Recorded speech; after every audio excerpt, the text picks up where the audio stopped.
very clear on when in our previous discussions has been the fact that S4 is a digitally focused business, and you've argued that protects you from the sort of cyclicality of the traditional advertising industry. Is that thesis going to remain intact given the inflationary backdrop that we're seeing now?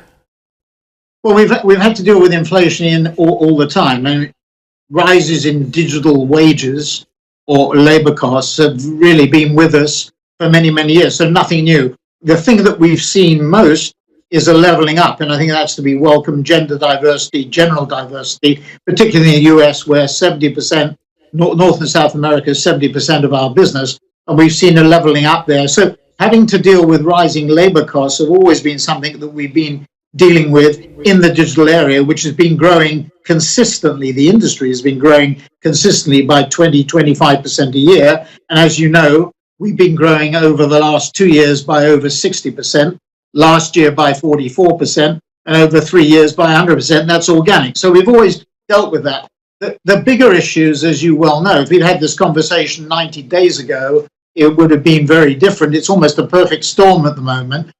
Withdrawal of fiscal and monetary stimulus, rise in interest rates, rise in inflation, as you've seen, the bitter war conflict in Ukraine, and last but not least, the Chinese lockdowns, the world's second largest economy, all have created what we call a perfect storm almost. Now, having said that, two things are in our favour. One, the continued rise of the digital economy, digital transformation when GDP growth slows becomes even more important. And secondly, the forecasts by analysts for the digital industry over the next 3 or 4 years continue to be at 15 to 20%. And we as a smaller factor in the industry should grow faster. So we're comfortable with doubling the size of the company, i.e. mathematically a 25% organic growth rate. That is excluding any deals that we might do. We're comfortable with that for the short to medium term.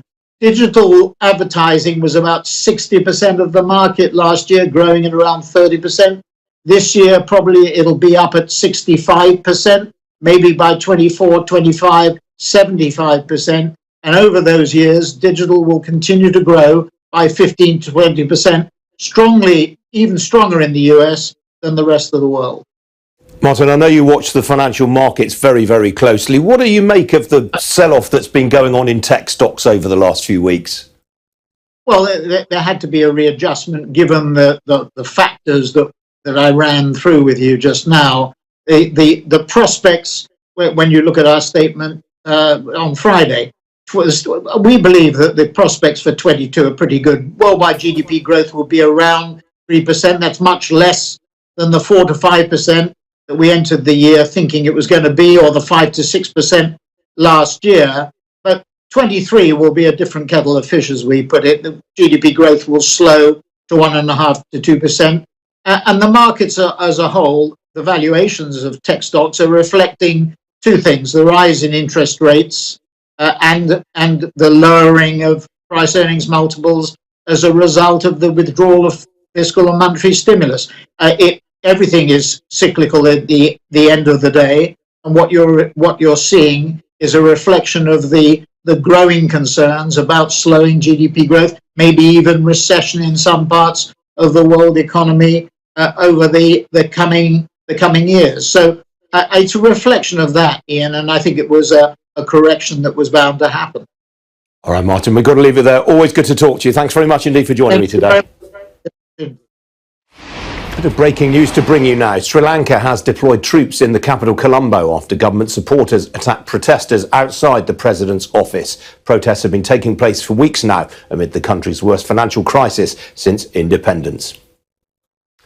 Now, a lot of us are now familiar with AI, or artificial intelligence, algorithms that can perform tasks traditionally only humans could do. Fewer people know about DI, or decision intelligence, a commercial application of AI aimed specifically at decision making and helping specific businesses tackle specific needs with specific solutions. Or Pyramid Analytics is a decision intelligence platform, and today it has closed a $120 million Series E funding round, bringing its total funding to just under $200 million.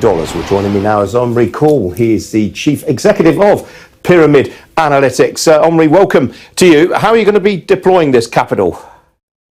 Thank you, Ian, and great being here. We've been experiencing a rapid growth in the last couple of years, and funding is purely to double down on those success areas, mostly go-to-market. We're going to expand in additional markets, including APAC, Japan, China, inclusive to the 4 other regions that we work in. Obviously, we need to continue to innovate, which we do, so that's going to be additional part of the funding. Give me an idea, if you would please, of the sort of things that you help businesses do. Yeah, of course. So one of the challenges in the analytics market has been always scaling the analytics experience from number of users to type of data and eventually governing everything. So what we deploy through unique architecture and very deep AI capabilities is reaching to all personas in the organization. Basically, any person in the company should have access to data-driven decisions, and that's why it's called Decision Intelligence Platform. The second part is accessing all data. As you know, data is the most important commodity today, and harnessing it and harvesting it is super important for organizations to continue to maintain their competitive advantage. So that's another part of our platform that has very deep reach capabilities into any data in real time. Customers that we have in the UK, like Crew and Ann Summers, Liberty, are taking advantage of those capabilities. And how do you get paid? Is it by subscription or is it on a sort of project by project basis? Yeah, it is a SaaS business. It's subscription based, so based on number of users. Obviously, we have a very large reach into organization, so we're trying to get to any person in a company, mostly enterprise organizations. And presumably, because this is more specific, tailored advice than AI, presumably you are able to pay more than traditional AI work. Yeah, it's interesting. Eventually, it's all about generating value to our customers. So the way we think about it is how much value do we create to the customers that we serve. It is a competitive platform, and we definitely selling by the subscription, but eventually it's about value. What we see is that our customers eventually create 4x of how much they pay us in terms of return on investment. How big is the addressable market, do you think? So the market is around $200+ billion worldwide. It's growing double digits year after year. So it's the highest growing industry in the software business. It's a remarkable addressable market.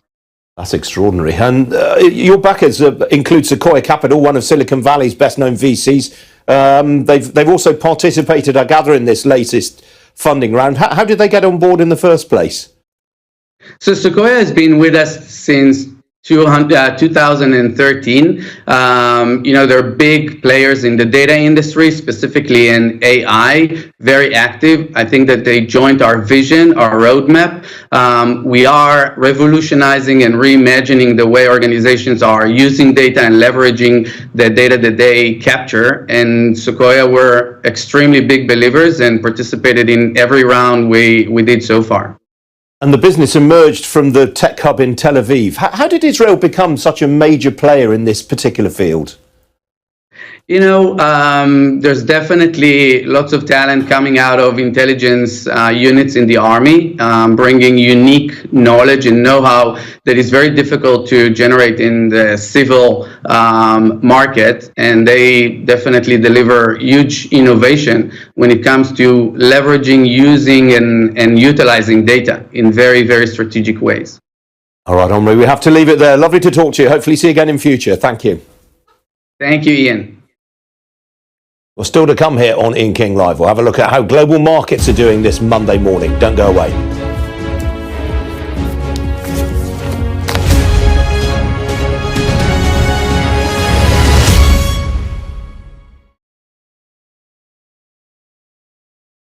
It was everything that a journalist might want in a story. A story that you'd be proud to have filmed. But they didn't want journalists to see the real story. Very tiring. It was very sad. It was very scary at times. Hey, there's no need for this. But you have to keep going. Oh, look at that. You don't want to lecture people, but you do have to give them the facts. I'm Hannah Thomas-Peter, and I'm Sky's climate change correspondent. The UK is a world leader in wind power. Power! Power! People! It's part of the Congo Basin rainforest, which is such an important ecosystem. It's known as the lungs of Africa. We aim to be the best and most trusted place for news. She doesn't really enjoy speaking to the press, and it wasn't clear right up until the last moment that she was going to sit down with me. I might be just very naive, but I do believe that change is possible, otherwise we wouldn't be climate activists.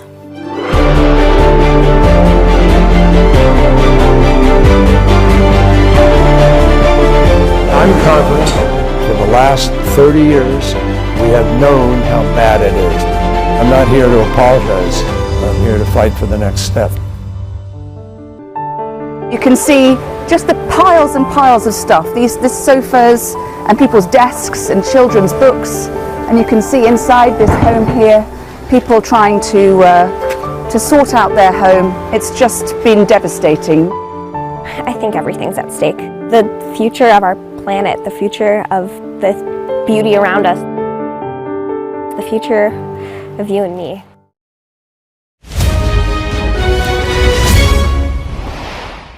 Well, the US dollar continues to power ahead on foreign exchange markets as investors seek safety amid concerns over a slowdown in the global economy. The greenback has hit another fresh 20-year high this morning against a basket of currencies. Meanwhile, sterling has continued to slide against the US dollar. Today, it hit its lowest level against the dollar since June 2020. It's currently trading below $1.23, currently off 2/5 of 1% against the greenback. Against the euro, sterling more or less unchanged there, down very, very slightly.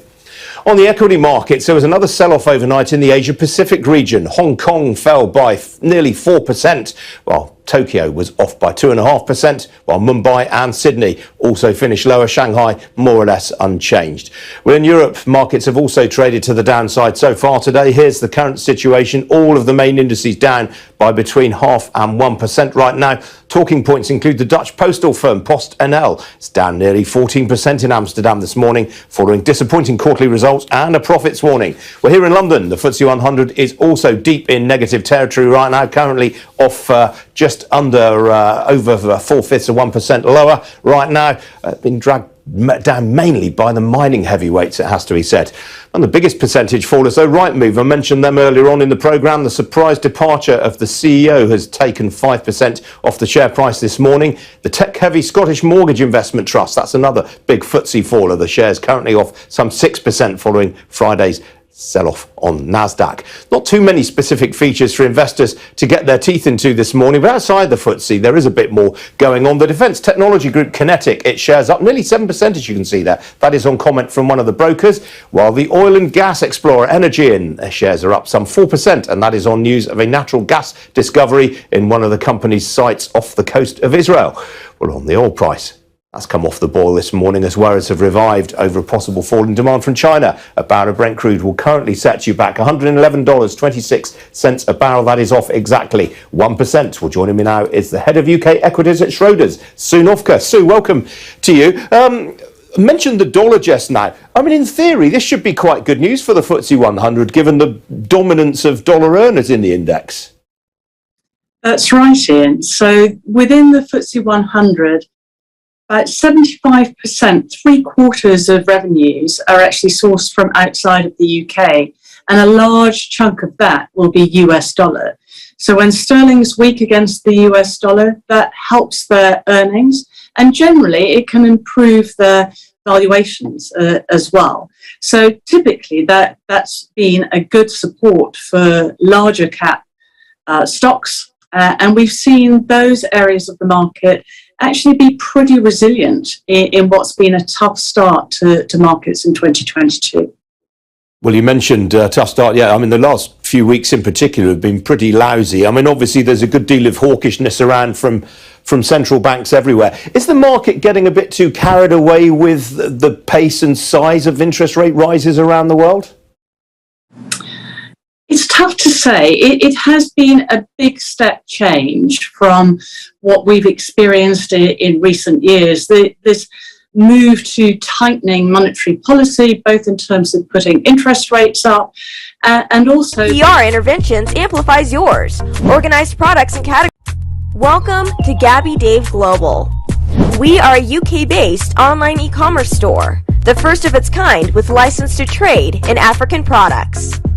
Some of the products are clothing brands and all beauty accessories, hair and beauty brands, natural aphrodisiacs, processed and dried unprocessed food. Our mission at Gabby Dave is to connect African and Caribbean businesses to customers globally. At Gabby Dave, we ensure our sellers get the best deal for their products.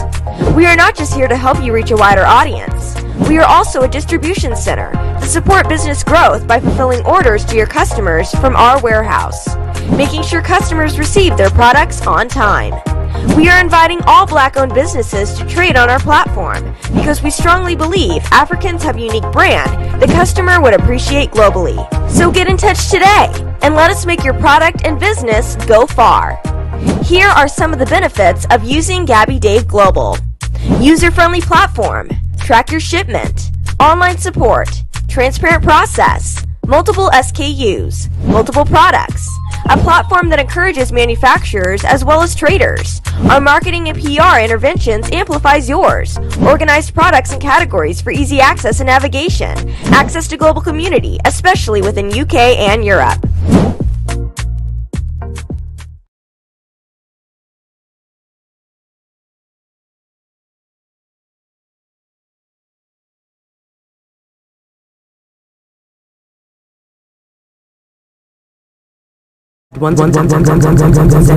Send money to Ghana, Nigeria, Kenya, Uganda, and Tanzania. And the best part is, SendWave is absolutely commission free. Our exchange rates are excellent. You can see for yourself by checking them out on our website. So how do you use SendWave? SendWave is an app that you can download onto your phone from the App Store or Google Play Store. The app is free to download. After downloading it, just open the app and enter your name, email, and phone number. That's it. You're good to go. Make sure you use the promo code SR. S for Starr, R for Radio. This promo code will give you £5 free credit to send to Africa on your first transaction. Your money will be delivered to your recipient within seconds. Feel free to call me on 0749 7377 647 at any time. I'll be happy to tell you all about SendWave and help you in any way I can. Remember to use the promo code SR for £5 free credit.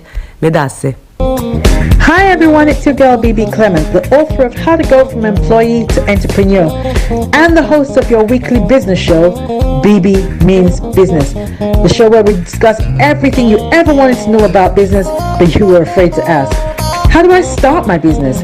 How do I raise the finance? How do I grow my business? Where am I going to find my customers? Join me every Tuesday at 1:30 p.m. on Starr Radio UK to get all the information and tips that you need to become a successful entrepreneur and become financially free. Remember, don't let life dictate to you. Rather, put your signature on life. Check me out. He tells me my energy is making him tired. Yes! How do you get the energy to do that? I've been told that I have a lot of energy, but my goodness, I think today I have met my match, people. I have met my match, Miss Suzanne. Wow, amazing. One of the things that's the start of the darkness. The whole of darkness. So what did that myself and the world will adjust. And 2019, forget the proverbial boardroom. Join me, Simone Frazier, on the CEO, the program that gives you the driving seat over your life. Every Tuesday, 8 p.m. only on Starr Radio.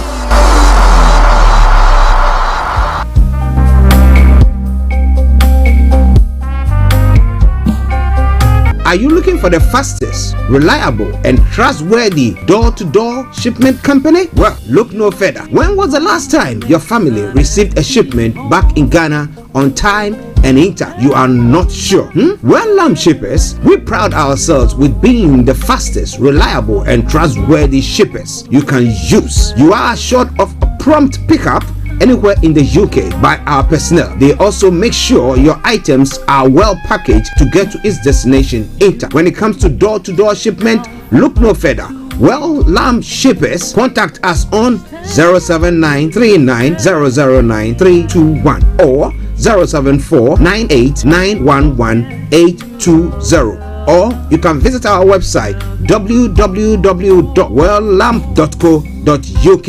You can also drop us a mail, info@welllamp@gmail.com. Well Lamb Shippers, fast, reliable and trustworthy.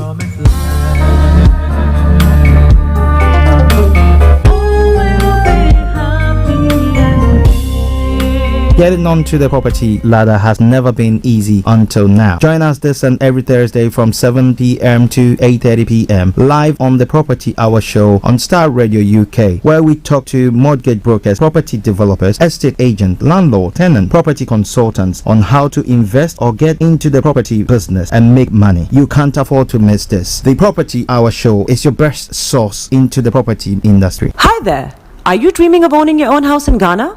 Then you will need a well-documented piece of land that is free from troubles. I highly recommend My Africa Property for any size of land that you will need.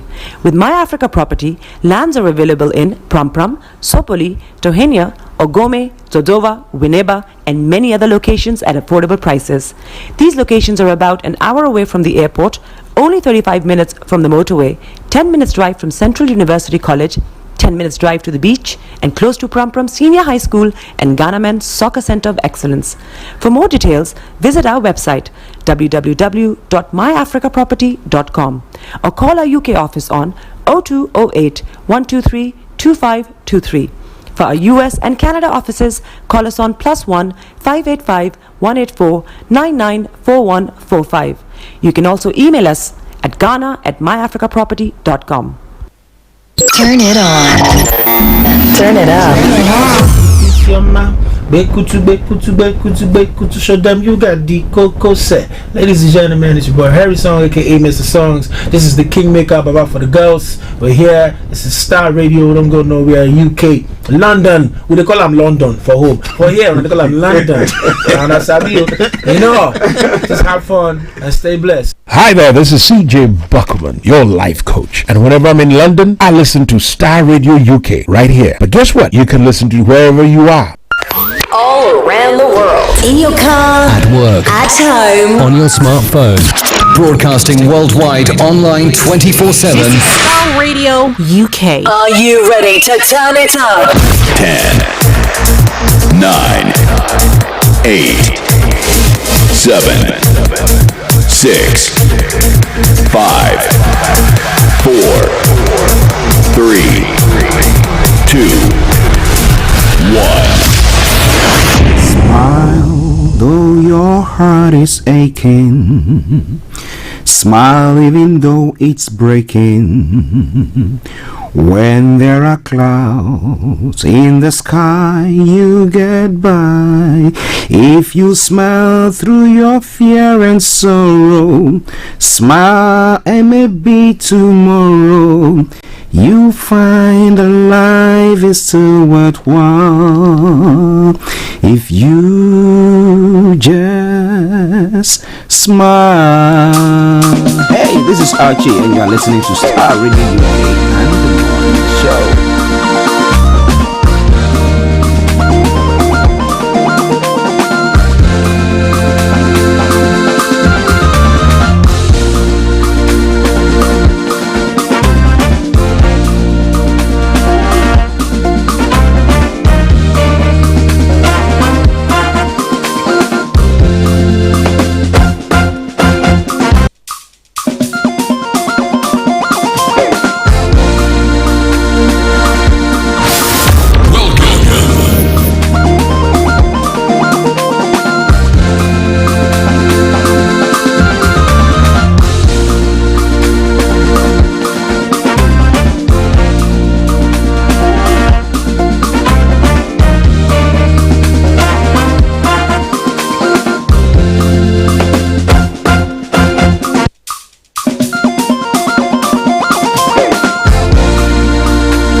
Yes, yesterday, today, and ever.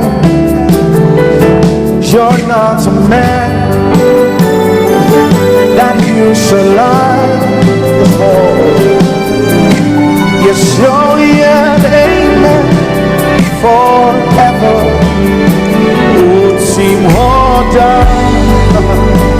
on satrada. Yes,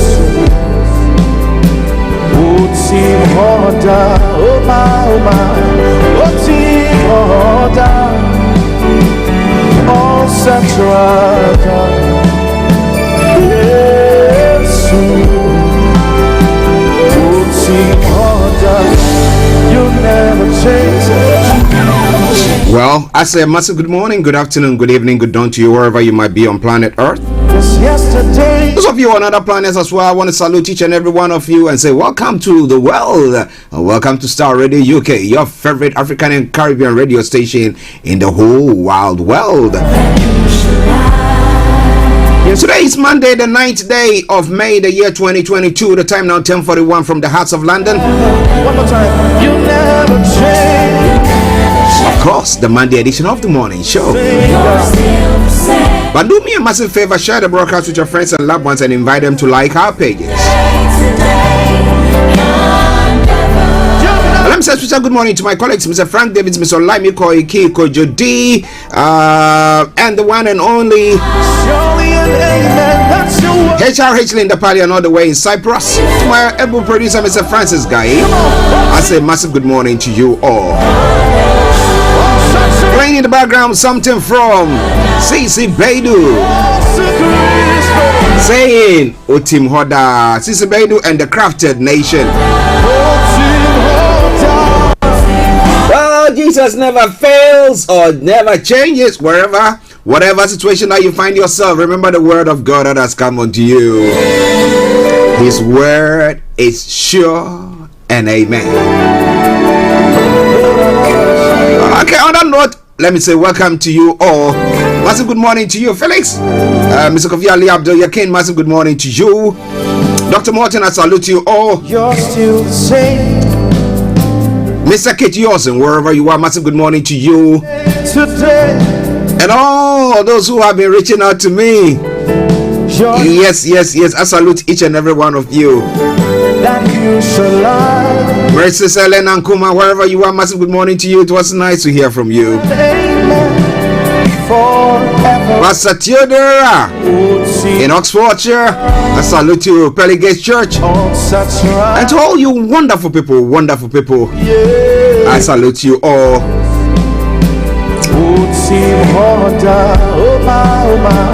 To our listeners in the US, those of you in Europe, those of you in Asia, those of you in other parts of Australia and all other places, I salute you, especially those of you on the African continent. I say massive good morning to you, good afternoon or good evening, whichever is appropriate. Tosino in Moscow. I know you are enjoying your military parade there this morning. And I say massive good morning to you, to the one and only Amayo Ajerine. Good morning to you. And Anthony Adedeji, I salute you, sir. I hope you are doing good as well. Okay, so from now to 1 o'clock, I'm going to be a captain, seeing to all the affairs that is going to be taking place today on the morning show. I remain yours sincerely. This is the morning show with Archie. So stay tuned, don't you go away. If it's the first time of tuning in to listen to us, I mean, always there are first timers. So for that sake, let me just say this. I'm going to bring you the coach of the day, the weather forecast, and then travel update will follow suit. Move on from there to have a look at some of the stories making the rounds across the globe, known as Global Trotting. Then we'll move on from there exactly at 11 o'clock. We'll be bringing you updates from Nigeria. This morning we will not be having Mr. Olaimi Koiki because he is on a mission. And therefore, he sent me all the information that I need to bring across. So behind the scenes, he's working assiduously. So I'll be bringing you updates from Nigeria exactly at 11 o'clock. Then after that, we'll move on to other parts of the world to look at how some of the stories making the rounds there. From archaeology to zoology, from Accra to Zanzibar, it's making the headlines. As I say all the time, why not? We'll touch on them. We then continue from there, and exactly at 12 o'clock, the lines will be opened for you to add your voice to the discussions. But before then, if you want to do so, feel free and just post your comments on our Facebook page. And I promise you one thing for sure, I'm going to read that story or that comment. And I will move on from there. At 12:30 exactly, we'll be taking you straight to Cyprus, where we have our own HRH Linda Pallien, who is already geared up to fire on all cylinders. Then after that, at 1 o'clock, we'll bring the curtains down for the end of the program. So in a gist, that's what's going to be happening to you today. So stay glued to your sets. Don't touch the dial. It is Starr Radio UK. Enjoy the ride. Today and ever. This is Starr Radio UK. That you shall lie before. Yes, you're and amen forever. Would seem harder on such a... Okay, let's move on straight to the quote for the day. What does it say? It says, on a daily basis, you either consciously or unconsciously choose between success and failure through your thoughts, actions, and inactions. So this morning, what are your thoughts, what are your actions, and what are your inactions? Have you decided in your heart that you're going to be successful today? Well, then one of the ways or one of the things to do is to continue to listen to us on Starr Radio UK. Let's move on straight to the weather front. Let me tell you what the weather is going to be like. Now, interestingly, we've had a very nice weather over the weekend. And I hope it's going to continue for some time. Okay, so areas of cloud will move in later in the afternoon, but this will still be there will be plenty of sunshine during any sunny spells during the day. Any breaks in the cloud, a warm day, and it's going to be staying dry throughout. Tonight, a cloud will thicken, but it will remain mainly dry throughout. There will be a few brief clear breaks at times overnight, and a mild but breezy night expected as well. Top temperature is going to be 22 degrees, the low is going to be 14 degrees. Pollen level is going to be high, UV level is going to be moderate, and pollution is going to be low. Sunset 20:36 and sunrise for tomorrow morning 05:19 hours. That brings us to the end of the weather forecast. And it's still Starr Radio UK, your favorite African and Caribbean radio station in London. Okay, we'll take a quick break and we take you to the travels this morning. 10:47 the time, Starr Radio UK, the station. Don't you worry, I'll bring you the full length of that song in a moment. But now stay tuned and let's take a quick break and I'll bring you the travel updates. Tune in to On Point here on Starr Radio UK with Empress Regina every Monday at 5 p.m. GMT. Looking forward to your company. Check it out.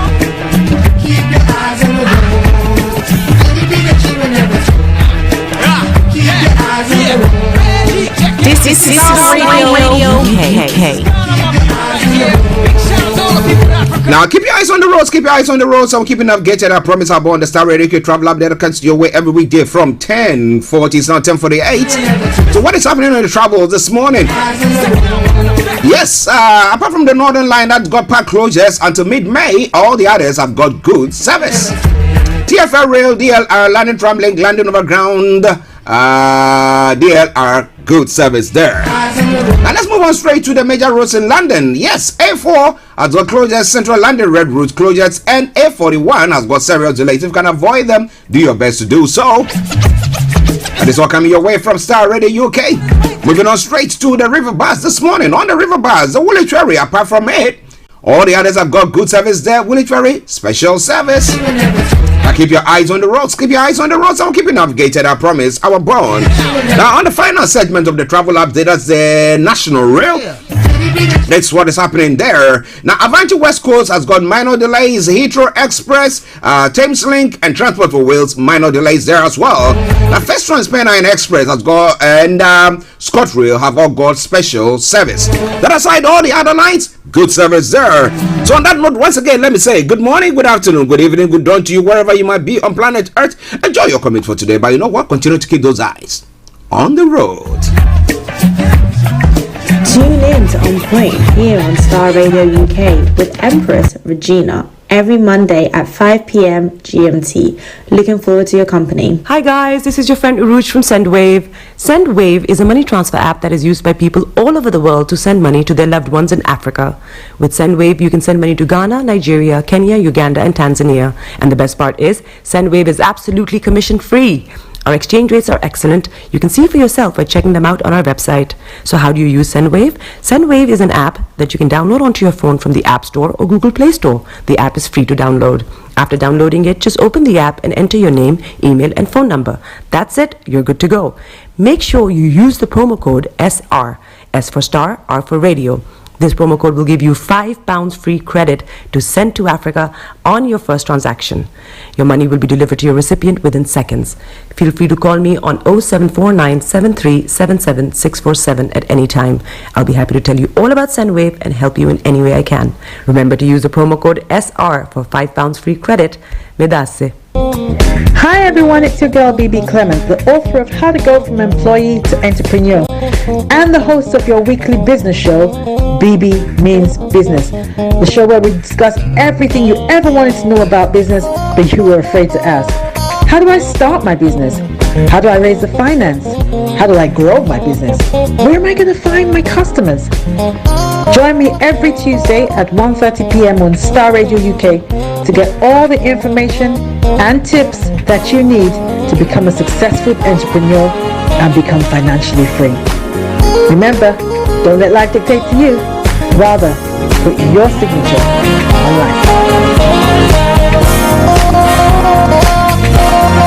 In your car, At work, at home, on your smartphone. Well, this is Starr Radio UK, your favorite African and Caribbean radio station in London, bringing the time now to 9 minutes to the top of the hour, and it is the Monday edition of the morning show. Once again, I am Archie, and now let's go global trotting. So what is happening across the globe when it comes to Nigeria? These are the stories that I'm going to be bringing your way that has been sent to me via Mr. Layomi Koike. Now, it's a Nigerian student state protest as ASU plans indefinite strike. Nigerian students living in Lagos State Monday took to the street to protest the ongoing strike by the Academic Staff Union of universities. So can you just imagine somebody deciding, university, you know that you are taking a 3-year program, and then because of these strikes and this strikes and this strikes, so it's going to maybe go to 4 years or even 5 years. I mean, what is all that about? Can't government come to some agreement with them so that they can get on with what teaching or lecturing, so that students,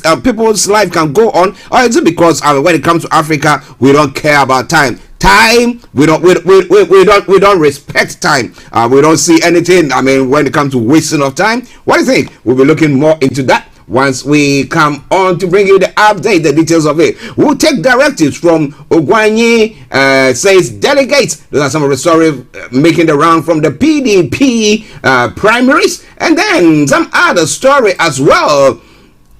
MFL drags INEC, AGF, APC to court over presidential ambition. The Central Bank of Nigeria, CBN Governor, Mr. Godwin Emefiele, has finally dragged the Independent National Electoral Commission, INEC, and 4 others before a federal court in Abuja, seeking enforcement of his right to contest the 2023 presidential election without resigning from his current position. Well, if that's the constitution, why should he still be there? But well, he wants to eat his cake and have it. What do you think? We'll be bringing more on that front. And the final one that we'll be looking at some of them as well, that pertains to some demonstrators. Angry passengers block Abuja airport over flight delays as of 8:36 this morning. Now, passengers of Arik airline due for takeoff at 7 p.m. on Sunday were still at the terminal without explanation from the flight workers or officials. Now, scores of passengers have blocked the boarding gate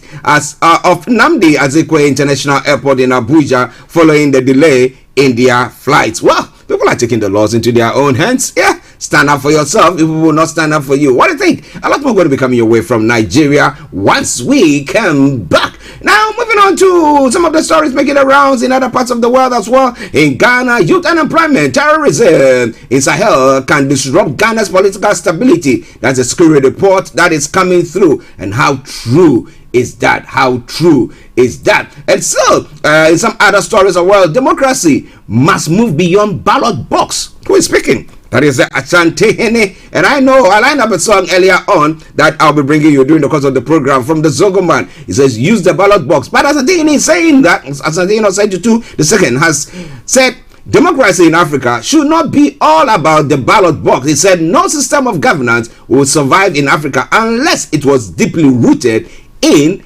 and nourished by the culture of the people. Do you agree with that? We'll be looking more into that story once we bring you the details. Now, okay, 5 reports that have got the government of Ghana on the back foot. We'll bring you more details about that. It is all coming your way from Starr Radio UK, your favorite African and Caribbean radio station in London. Now, Oliver Vermo, you know him, or you remember him. Yeah, he was the one who said he was going to embark on a protest and to well, like so case, and then he was arrested, incarcerated, and charged for treason. But well, he has come out to say the convener and the community mobilizer for the Fix the Country campaign, Oliver Vermo, has said he does not desire military government for the country. In a comment on the current state of the free speech and Ghana's democracy at a press conference forum in Accra, Oliver said that though he views Ghana's current democracy as substandard, his view should not be translated as an endorsement for military rule. We'll be looking into all those stories once we come back. Now, Tunisians are demonstrating in support of President Kais Saied. I mean, you know, virtually we have two sides of every story. We have one side who is saying yes, the other side saying no. So that is what is seems to be going on when it comes to Tunisia. And President of our very assembly, Amadou Soumourou, died on Saturday. May he so rest in perfect peace. And Tunisian win prestigious title in Madrid. Okay, we'll be bringing you more on that. FIFA rejects Algeria's appeal against Cameroon. We'll be looking into that in a moment. And moving on to other parts of the world. Well, today, the 9th day of May, we know Russians always celebrate this day as a Victory Day celebration. Russia leader says troops are defending the motherland, but makes no major announcement. And people were envisaging that he was going to make some announcement, some bold announcement, maybe saying that they're going to go all out to wipe Ukraine out or whatever. And we're looking at it that maybe the eastern part of Ukraine would have been, virtually flattened, and then he would say, that is my victory that I'm presenting to the nation. But well, we didn't see that. He didn't make any special statement there. However, he was blaming the war in Ukraine or the military, what did he call it, exercise in Ukraine as a fault of putting it right at the foot of the Western world, that they have caused that. So we'll be looking more into those stories once we come back. It is all Starr Radio UK, your favorite African and Caribbean radio station in London. Well, after a nice victory, you have this happening. Well, Starmer not dodging lockdown questions, streeting. The Shadow Health Secretary defends the under pressure Labour leader after he cancels an event. Well, it's all to do with this. I said it wasn't the party. They went for a campaign trail, and then after that had a bit of a beer and curry. So what makes it a party? It's a gathering, right? Okay, they were not supposed to have gathered. So what is good for the goose is also good for the ganders. So if the Prime Minister was bashed, then it is time for him to be bashed as well. So some are calling it hypocrisy that he was there, taunting the Prime Minister to resign and all sorts. However, he is still in his position. Do you think that maybe he has to go as well? Or is it the Conservatives who are thinking that, well, the way we've been bashed when it came to this local election is about time that maybe we recover some of our image by maybe tarnishing the image of the opposition leader, the Labour leader. Do you think that's what has happened? Well, this and a lot more going to be coming your way. It is Starr Radio UK. It is your favorite African and Caribbean radio station in London. Enjoy this tune. Otim Hoda. I'll be with you in a jiffy.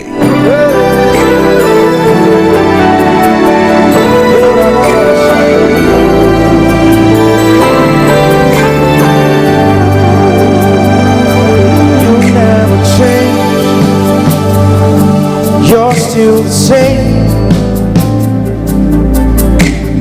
Yesterday, today, and ever. You're not a man that you should lie before. Yes, you're an amen forever. Would seem harder on such radar. Yes, would seem harder. Oh my, would seem harder. In your car, at work, at home, on your smartphone. Would seem harder. You'll never change it. Yes, Lord. In your car, at work, at home, on your smartphone. Yesterday, today, you're not a man. You're not a man that you shall lie. You're surely an amen. Forever and ever. One more time. You never change. You're still the same. Yes, yesterday, today, and forever. You're not a man that you should lie. Surely an amen, that's your word. Forever and ever. Come on, what's in order? Oh, such a honor. Sing yes to Cristo. All his name, yes. Come on. What's in order? Oh, such a honor. Never changing God you are. What's in order? Everybody. What's in order? Oh, such a honor. Sing yes. Yes to Cristo. Hey. What's in order? Oh, such a honor. Say yes to Cristo. Yes to Cristo. What's in order? Can you speak in the language of the Spirit right now? Never changing God. Never changing God. He's the same yesterday. Today and forever. The same yesterday. That's all I say. It's the same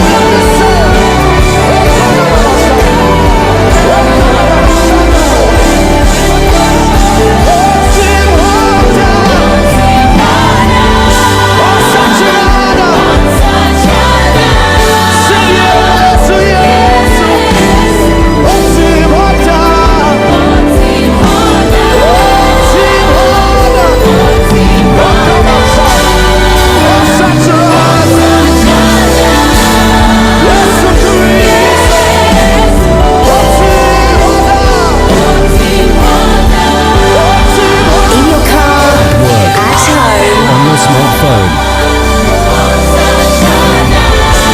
This is Starr Radio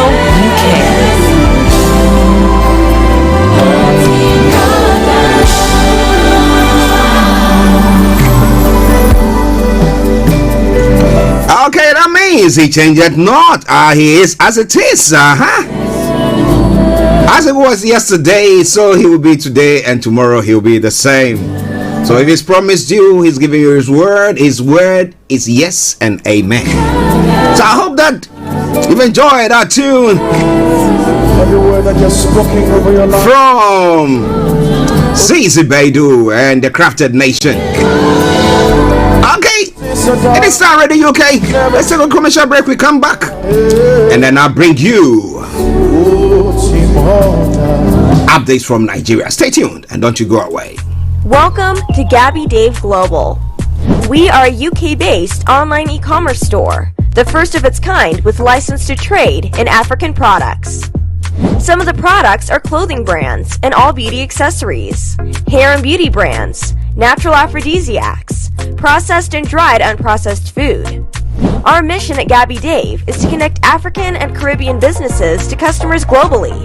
At Gabby Dave, we ensure our sellers get the best deal for their products. We are not just here to help you reach a wider audience. We are also a distribution center to support business growth by fulfilling orders to your customers from our warehouse, making sure customers receive their products on time. We are inviting all Black-owned businesses to trade on our platform because we strongly believe Africans have a unique brand the customer would appreciate globally. So get in touch today and let us make your product and business go far. Here are some of the benefits of using Gabby Dave Global. User-friendly platform, track your shipment, online support, transparent process, multiple SKUs, multiple products, a platform that encourages manufacturers as well as traders. Our marketing and PR interventions amplifies yours. Organized products and categories for easy access and navigation. Access to global community, especially within UK and Europe.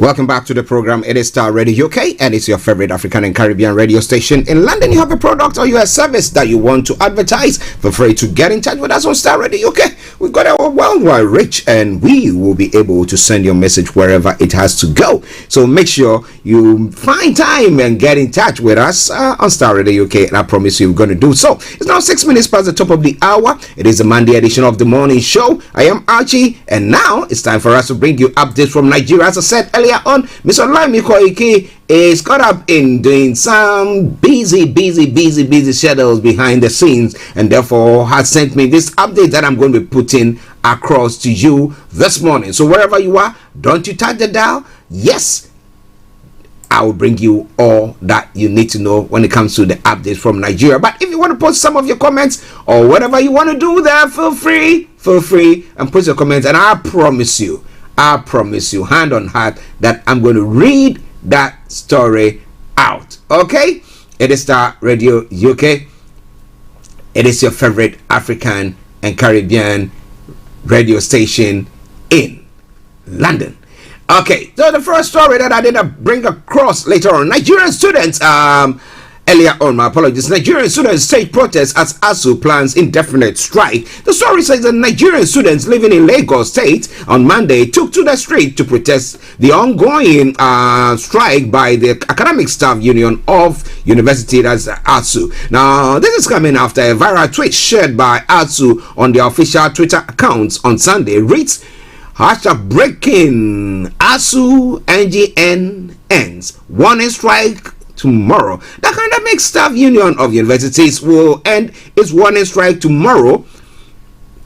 That is today, the 9th of May, as considerations on indefinite strike commence. Now, more details to follow. That's what ASU was saying. But Nigerian students living in Lagos Monday took to the street to protest the ongoing strike by the Academic Staff Union of University. They are saying the Academic Staff Union of University will end its warning strike tomorrow. So what is happening? Why is government not reaching out to them? I know that some moves. I remember, was there sometime last week we didn't talk about that when one of the ministers was saying that, well, he apologized for what has gone on when it comes to the strikes by these bodies and the things that they impact on community or the society as a whole. But what do you think? What do you think is happening?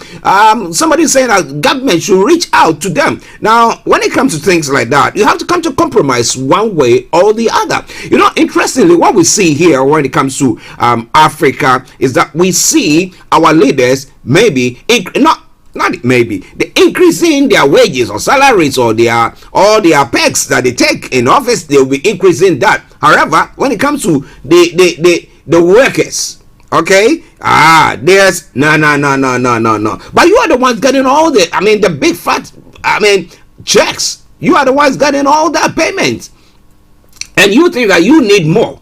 However, those who are getting the scanty ones don't. Well, so how long will this protest or demonstration or the strike continue, and how is it going to be impacting the students in Nigeria? Because interestingly, looking at this story, what we find out is that now, assuming somebody is going to is taking a course, a 3-year course, a postgraduate course, and now he's going to take the person 4 years to 5 years. For what?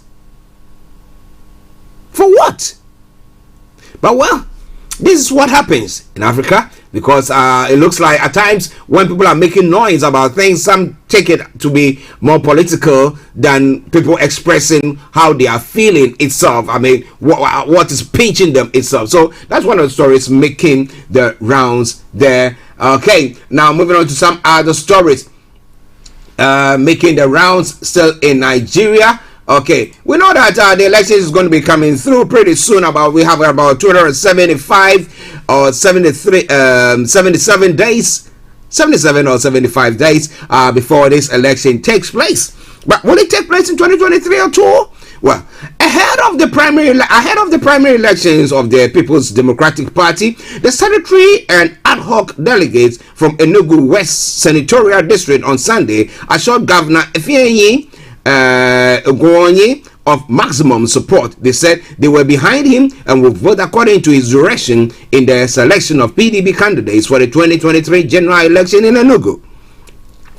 The delegates who gave the assurance when they paid a solidarity visit to Mr. Ogonye at the government house in Enugu applauded him for entrenching peace and good governance. Now he went on further to say they also lauded Ogonye for the peaceful conduct of World Congress of the PDP across the 260 electoral wards on April 30, stressing that the outcome of the exercise was a testimony that the governor is a leader of peace. Why not? If he's doing well there, we have to sing his praise. We have to, give him the thumbs up. Now, the delegates from the 5 local government areas of the senatorial district comprising Aninri, Agu, Eziagu, Oji River, and Odi told the governor they will not take his peaceful disposition and leadership qualities for granted. They expressed delight that Enugu became a reference point for peace in Nigeria because of the governor's commitment to peace, security, and well-being of residents of the state. Now, commenting on behalf of the delegates, Eziago, council chair and deputy chairman of the Algon, that's Chukodi Ozoloba, assured the governor of total support from the delegates. In a quote, he said, "We assure you that we, the delegates, are for you, and wherever you say we should go, we will go with you. Other decisions will take other decisions you will take, and we will stand with you in any condition," said Mr. Ozulaba. Now, we are equally here to thank you for the peace you have given Enugu. We have never seen a peaceful 3-man delegate election in Enugu state like this one of April 30. The pioneer PDP chair of Enugu, Charles Egungbe, also described Mr. Ogonye as a man of peace and tranquility, deserving the unalloyed support and solidarity of the people of Enugu West Senatorial District. I mean, we've seen, we read stories that is coming from Nigeria that talks about the doom and gloom all the time, the insecurity issues that is going on, herdsmen, Fulani herdsmen menace that seem to be going on, abductions that seem to, but it looks like Enugu has been one of the states that has been quite stable there. Okay, so if the senator there or the leader there is doing well, the PDP is it the leader, call it the governor there is doing very well when it comes to that. Why not? I'm glad that the supporters are saying that, but I want to see what the cross section of the residents in that state are also saying. Is it that these people are just singing the praise of the governor because they know what they can get out of him, or is that actually what the people or the general public in Enugu are experiencing, that they can attest to the fact that, look, we are enjoying peace and tranquility in a place in the country where there seems to be abduction and all menace going on there. What do you think? Well, it is Starr Radio UK. Those of our listeners in Enugu or in Nigeria, can you attest to that? Well, it is Starr. Now, moving on to some other aspirants for the presidential bid in Nigeria. Well, the Central Bank of Nigeria, CBN Governor, Mr. Godwin Emefiele, has finally dragged the Independent National Electoral Commission, that is INEC, and 4 others before a federal high court in Abuja, seeking enforcement of his right to contest the 2023 presidential elections without resigning from his current position. He sued with number FHC stroke ABJ stroke CS stroke 610 stroke 2022, introduced on his behalf by a constitutional lawyer, Mike Ozekome. Son has been fixed for hearing today. Now we'll bring you more on that as and when we get it, if whilst on air their hearing takes place. As of the time of this report, followers of Emefiele have already jam-packed the court to witness proceedings. Now what do you think is going to happen there? Well, is it constitutional? We are calling for some ministers to resign to be able to throw their hats into the ring for the presidential position. However, is there a clause that allows some group of people in that in the top hierarchy or holding government positions to be able to just get a waiver to contest? What do you think? Well, we'll be bringing you more on that as it unfolds. And as I've said, once we are on air, if I come by any of that, I will bring that your way. But it's all Starr Radio UK, your favorite African and Caribbean radio station in London. Now, some other stories making it 9 conditions presidential aspirant must fulfill in APC. So, who are these aspirants? Now, we've got about 8 of them. Now, Tinubu, Osibanjo, Umahi, Fayemi, Ben Ayade, Yahya Bello, Mechi, and Naigi. Okay, now these are the people. Now, the All Progressive Congress, APC, has listed 9 conditions its presidential aspirant must adhere to in order to participate in the primaries. The conditions were listed on page 17 of the nomination form given to the aspirants. Now, the information that we've got below are the conditions. Now, to preserve, protect, and defend the constitution of the APC and the Federal Republic of Nigeria. First of all, has the president been able to do that at the moment? Now, by the primary election guideline of APC and Nigeria Electoral Act. Now, to place APC above selfish interest. And then the fourth one says, I or my primary campaign organization and my supporters undertake to accept the outcome of the primaries and support whoever emerges as APC candidate for the general election. You know, interestingly, when these presidential aspirants go for this contest, we find out that people who thought they could be able to wrestle power or beat the others to take the pole position or to take that role, end up being bitter when they've been beaten, and therefore there's that acrimony that goes on, because during the campaign you see them trying to wash the dirty linen or go into the wardrobe of these individuals and pull in all nasty stuff from that. So how do you come back from that when all is said and done, and now we have that person nominated, and then you have to support the person? Do you come back to eat your apologies for those of you having your breakfast, your sick or your vomit? Is that what they do? Interesting. Now, the 5th point, abide not to engage in dishonest practice. Thirdly, being absent from meetings to which he or she is invited without a reasonable cause, carrying out anti-party activities which tend to disrupt the peaceful, lawful, and efficient organization of the party, or which are inconsistent with the aims and objectives of the party. Now, the 6th one said, abide not to give wrong information to any organ of the party or unauthorized publicity of a party despite dispute, without exhausting all avenues or settlement or redress within the party. The 7th point is abide not to file any actions in the court of law against the party or any of its officers or any matters relating to the discharge of the duties of the party without first exhausting all avenues for redress provided. So if you see that you were somehow chococoed out during the primaries, you have to try to use the party's own mechanism or laws or means of seeking redress there before you can escalate it. And I bet they all know that, but does that actually happen? Now, the 8th says, abide to always follow the path of justice, honesty, and unity amongst fellow contestants and party members. So help me God.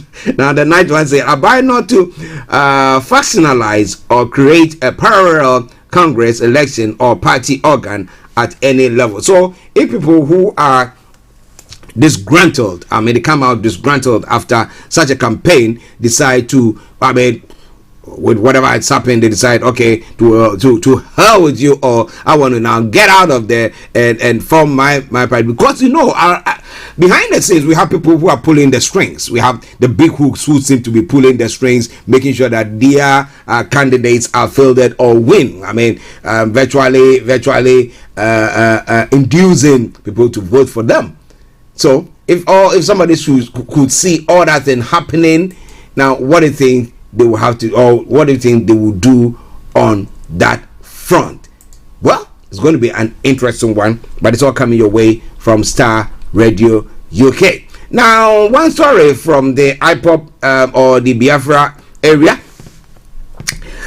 Now, Uche Mefo, the former deputy leader of the indigenous people of Biafra, has accused the proscribed group led by now detained Nnamdi Kanu of being responsible for the mindless killings experienced in the southeast. Now, just last week, we were talking about the fact that, whatever the killings that is going on in the southeast, the IPOB have come to say that, they distance themselves from anything of the sort. So they are not the ones doing that. We remember the president visiting the southeast, I think on Thursday. Was it Thursday or Friday? I think both days. It might be a Friday. Thursday and Friday, he was on a 2-day visit to the southeast. And we know that the leaders in the southeast were supposed to meet the president on all sorts that went on. But we've not had any further information from that. And we did talk about the fact that there were people who security, it's not security, but is it the militia group in that particular area who trying to see to the sit at home to enforce the sit at home strike by the in the region, decided to enforce it by killing a couple of people there. So, but this man, the former deputy leader, is saying that, they virtually are responsible for that. The report said that the leadership of IPOB has severely distanced the secessionist movement from the increasing violent activities of some blood-sucking monsters going on in the southeast under the name of unknown gunmen. But Mefo insists IPOB is behind the violence, destruction, and killings. He described the senseless killing of Igbo people by Igbos as abomination. Then IPOB said in the quote, IPOB, you are laboring so hard and having sleepless nights to distance yourself from the atrocities you committed in broad daylight without impunity. Does not and cannot invalidate the fact that those heinous crimes were committed by you against your fellow Biafrans, and especially Biafrans of Igbo extraction. And let me be clear, IPOB conducted targeted assassination, beheaded, tortured their victims, Mefo wrote on his verified Facebook page recently. The 99% of them are Igbo Biafrans. Now, these are crimes against humanity. The forces of heaven and earth and the spirit of the land are against this horror and terror. What an abomination, he wrote on his Facebook page.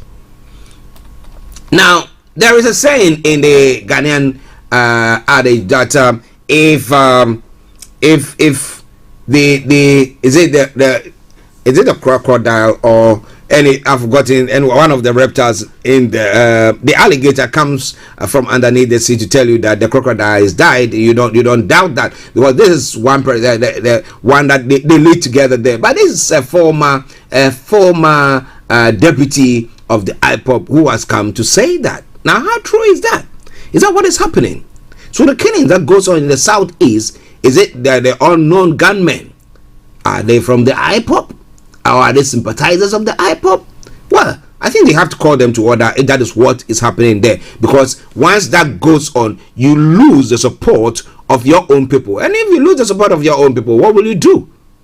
Because you are saying that you are fighting the cause of your people. We know truly that there will be some people who will be virtually, call it, against whatever policies that you have. So when we take the Yoruba group, for example, we have the Ododuwa who are advocating to leave or break away from Nigeria, but we have some people who are coming from the Yoruba area as well, who are Yorubas, who are also saying that no, we want to be part of it because of maybe where or what they see. I just cite this as an example all the time. The 10 blind men of Hindustan who went to see an elephant, and depending on where everyone stood, they could describe the elephant differently. Okay, so depending on where or what people are getting, they might decide that, well, I think that the government and the federal government is doing well, and there's good really, we don't have much issue with it. And you can't get some people, some of the indigenous people also saying that, no, we think that whatever is going on is not right and we want to leave. So where do we place it? So who is doing that? But if it is true that these individuals are actually killing their own, and it's not like some criminal group or some terrorist groups who are coming to that particular part to perpetrate that ill, then I think something has to be done. They have to be called to order. So we'll call on the IPOB, is it a leadership to call these ones to order. All right then. It is Starr Radio UK. It is your favorite African and Caribbean radio station in London. Let me see if I can bring you one other story before we run up. Okay.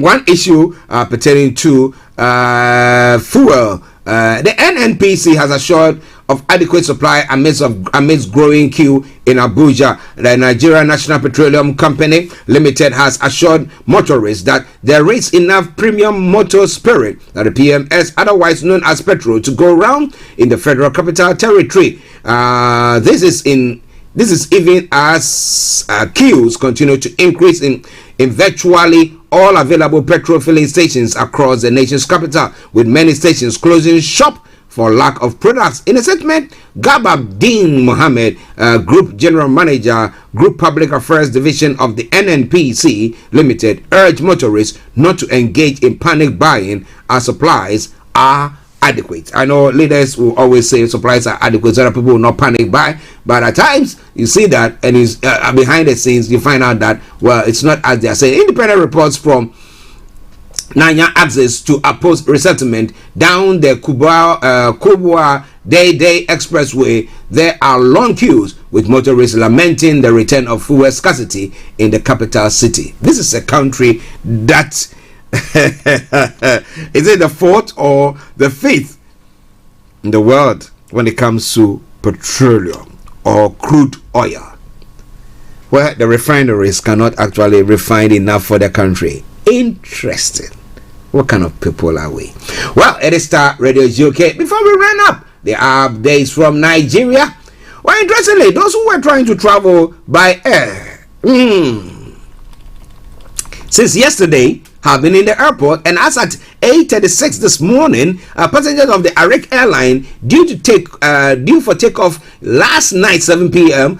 Were still at the terminal without explanation from the flight workers or officials. Now, scores of passengers have blocked the boarding gate of Nnamdi Azikiwe International Airport in Abuja following the delay in their flights. Now, angry passengers told Premium Times that Monday morning that they have been at the airport since Sunday night to catch flights to different destinations. As of 8:36 this morning, passengers of Arik Airline due for takeoff yesterday 7 p.m. were still at the terminal without explanation from the flight workers or officials. They already had delayed it from 7 to 9 p.m. yesterday, from 9:45 yesterday till now, a passenger said.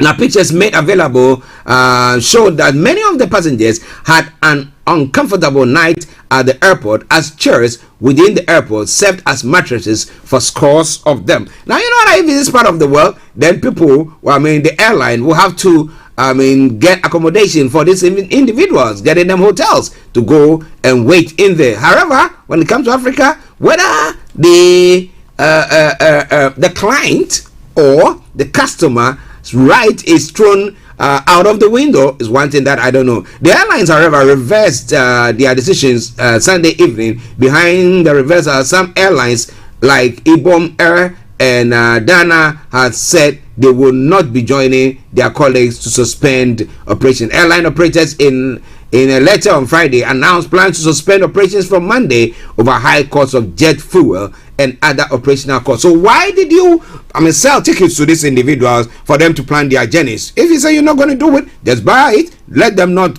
let it not happen at all. But you don't sell tickets to them, and then when they get to the terminals, you tell them they just stand there not knowing what to do. That's why I said earlier on that when it comes to respecting of time, Africa, my goodness, we don't respect time. Somebody says because we didn't manufacture any clocks, and therefore we are waiting for maybe the sun to rise. And if there is cloud and the sun is not rising, waiting that it's still dawn, but it could be daytime. Well, this is where I bring to an end the updates from Nigeria. It's 11:31 from the House of London. We're going to take a break and some lovely tune, and then we'll come back to have a look at some of the other stories making the rounds in other parts of the world. As I said, as I think is saying that the democracy should not only be about the ballot box. What else can be done for us to experience that? Well, it is Starr Radio UK. It is your favorite African and Caribbean radio station in London.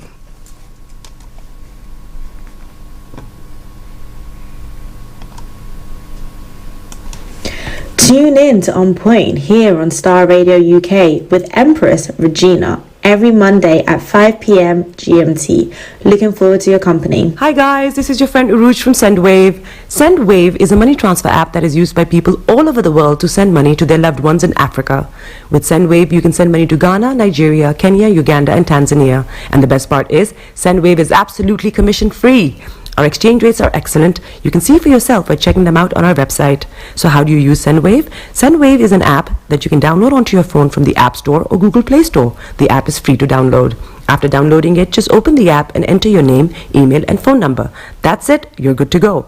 Make sure you use the promo code SR. S for Starr, R for Radio.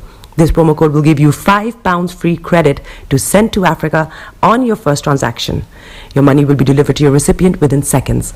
Feel free to call me on 0749 7377 647 at any time. I'll be happy to tell you all about SendWave and help you in any way I can. Remember to use the promo code SR for £5 free credit. Medasse. Hi everyone, it's your girl BB Clement, the author of How to Go From Employee to Entrepreneur and the host of your weekly business show, BB Means Business, the show where we discuss everything you ever wanted to know about business but you were afraid to ask. How do I start my business? How do I raise the finance? How do I grow my business? Where am I going to find my customers? Join me every Tuesday at 1:30 p.m. on Starr Radio UK to get all the information and tips that you need to become a successful entrepreneur and become financially free. Remember, don't let life dictate to you. Rather, put your signature on life. Check me out. He tells me my energy is making him tired. Yes! How do you get the energy to do I've been told that I have a lot of energy, but my goodness, I think today I have met my match, people. I have met my match, Miss Suzette. Wow, amazing. One of the things that's the start of the darkness. Of darkness. So what did that myself and the world will adjust. And 2019, forget the proverbial boardroom. Join me, Simone Frazier, on the CEO, the program that gives you the driving seat over your life. Every Tuesday, 8 p.m. only on Starr Radio.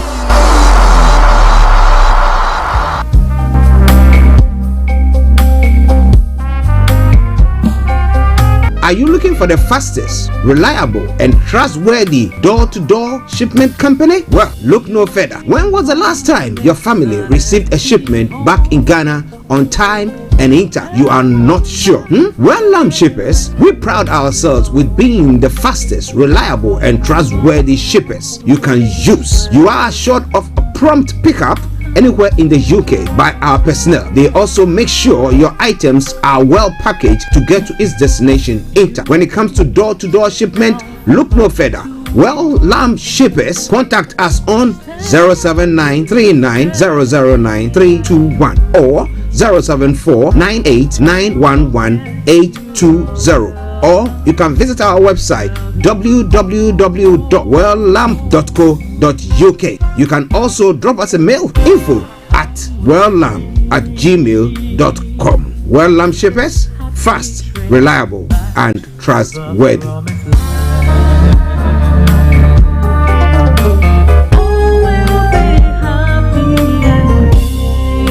Getting onto the property ladder has never been easy until now. Join us this and every Thursday from 7 p.m. to 8:30 p.m. live on the Property Hour show on Starr Radio UK, where we talk to mortgage brokers, property developers, estate agents, landlord, tenant, property consultants on how to invest or get into the property business and make money. You can't afford to miss this. The Property Hour show is your best source into the property industry.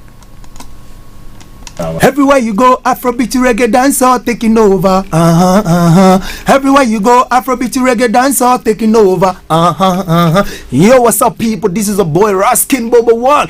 Tune in every day, every night at the Starr Radio UK with the big man them Archie. When I say Orta, you say fire. Okay, so that's fire on the mountain in the Starr Radio UK. It is the Monday edition of the morning show. Continue to stay tuned. Don't you go away. It is now time for us to look at some of the stories making the rounds. And as I said, if you have any comments, feel free to share it with us. And I promise you, I will be reading them or putting them across as and when it comes in. But I'm saying once again, good morning to Mrs. Ellen Ankuma. She just called in, and yeah, thank you very, very much, Mama Lynn. Okay.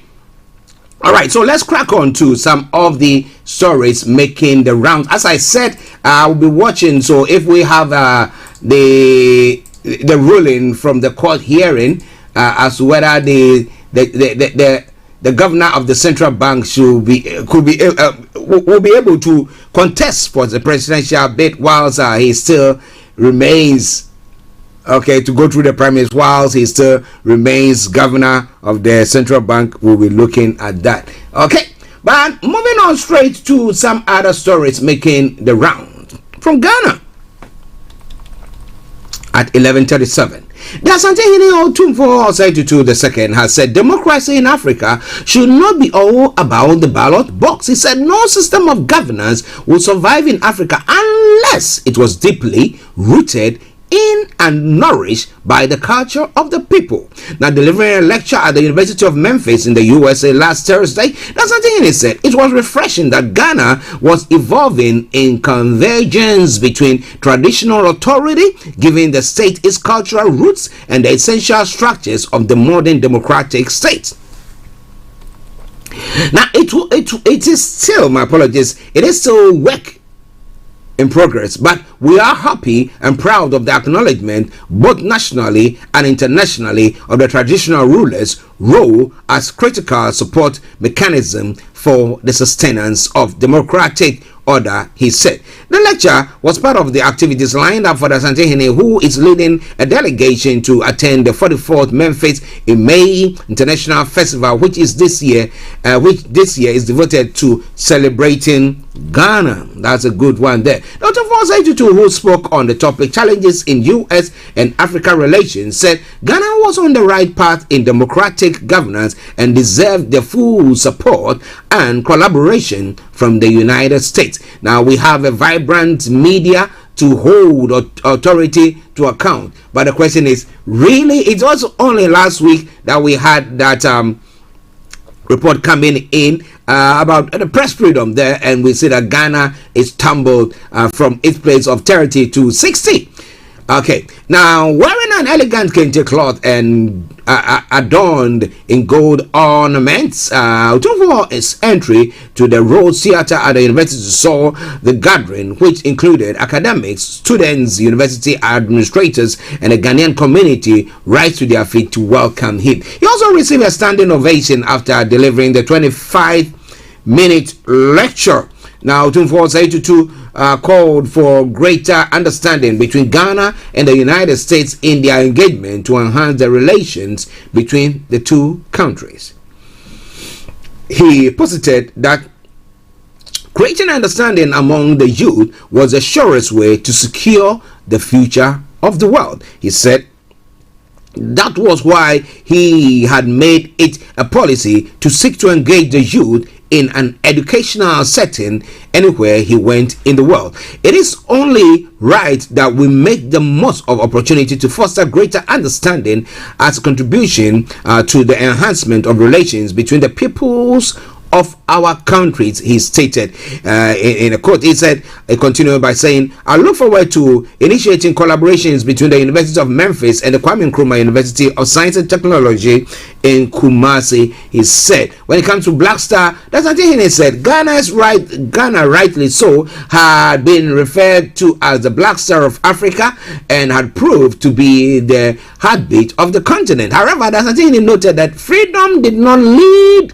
automatically to the fulfillment of the aspirations of the people. Now, Ghana and most of the newly liberated states have had to grapple with overwhelming challenges against which the post-independence leadership could not survive. We have gone through political and economic turbulence of frightening dimensions. We have tasted one-party state and tasted military rule. Those experiences have informed the choice of the people of Ghana for multi-party democracy buttressed by the rule of law, he stated. He went on further to say, when it comes to education and his priority, he said, since he ascended the Golden Stool 22 years ago, he had made education a priority. He said a foundation he set up to support the education of children from poor backgrounds had supported over 200,000 people. He described the free senior high school policy as one of the boldest policies in the nation, but that is a big but there. It also brings its challenges. It puts a huge strain on the national budget and raises further challenges about the creation of jobs for the increasing number of graduates, he stated. Otum 482 said it was refreshing that vaccination had brought hope to the world in the fight against the COVID. He went over to say it is vaccination which is giving mankind the protection from COVID-19. It is a vaccination that has saved and protected the world from previous viruses. We are boundless in our gratitude to the scientists who pioneered the use of vaccines, and particularly those who, in the face of COVID-19, produce vaccines in record time, he said. Nevertheless, Asantehene indicated that long before scientists discovered vaccination, Ghanaian traditionalists were using simple incisions to support herbs to boost the immune system of the people against various diseases.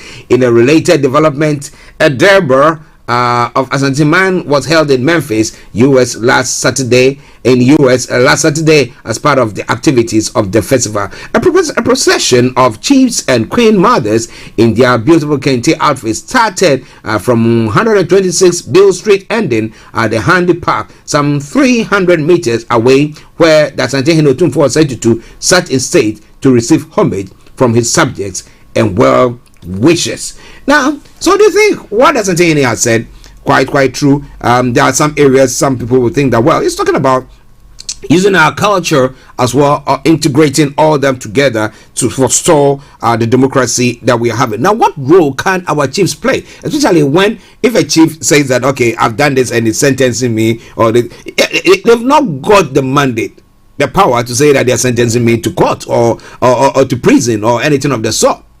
So what role is it? Advocacy, where they will be advising maybe political group there, maybe the MP or the district secretary, where they will have working hand in hand with them, advising them, maybe putting whatever is on the table or on the hearts of the people in their hands or before them so that they see how best to address them? What do you think about all that? Well, it is all Star Radio UK, your favorite African and Caribbean radio station in London. Let's move on. Now, youth unemployment, terrorism in Sahel can disrupt Ghana's political stability, a security report is saying. The West African Center for Culture Counter-Extremism says Ghana's political stability may be disrupted in the wake of terrorism in the Sahel and other domestic challenges such as youth unemployment. In the report by the Regional Security Research Organization, it said, even though Ghana has been relatively peaceful over the years, there is a likelihood of an upsurge due to recent happenings in the sub-region and neighboring countries such as Benin, Togo, and Ivory Coast. Now, the WASI maintained that the threats of political instability can, however, be forestalled if measures are put in place to prevent the impending dangers. Now, in a quote, it said, the threat of terrorism is increasingly descending from the Sahel towards the coastal states. Today, more than 53% of all ECOWAS states are experiencing insurgency.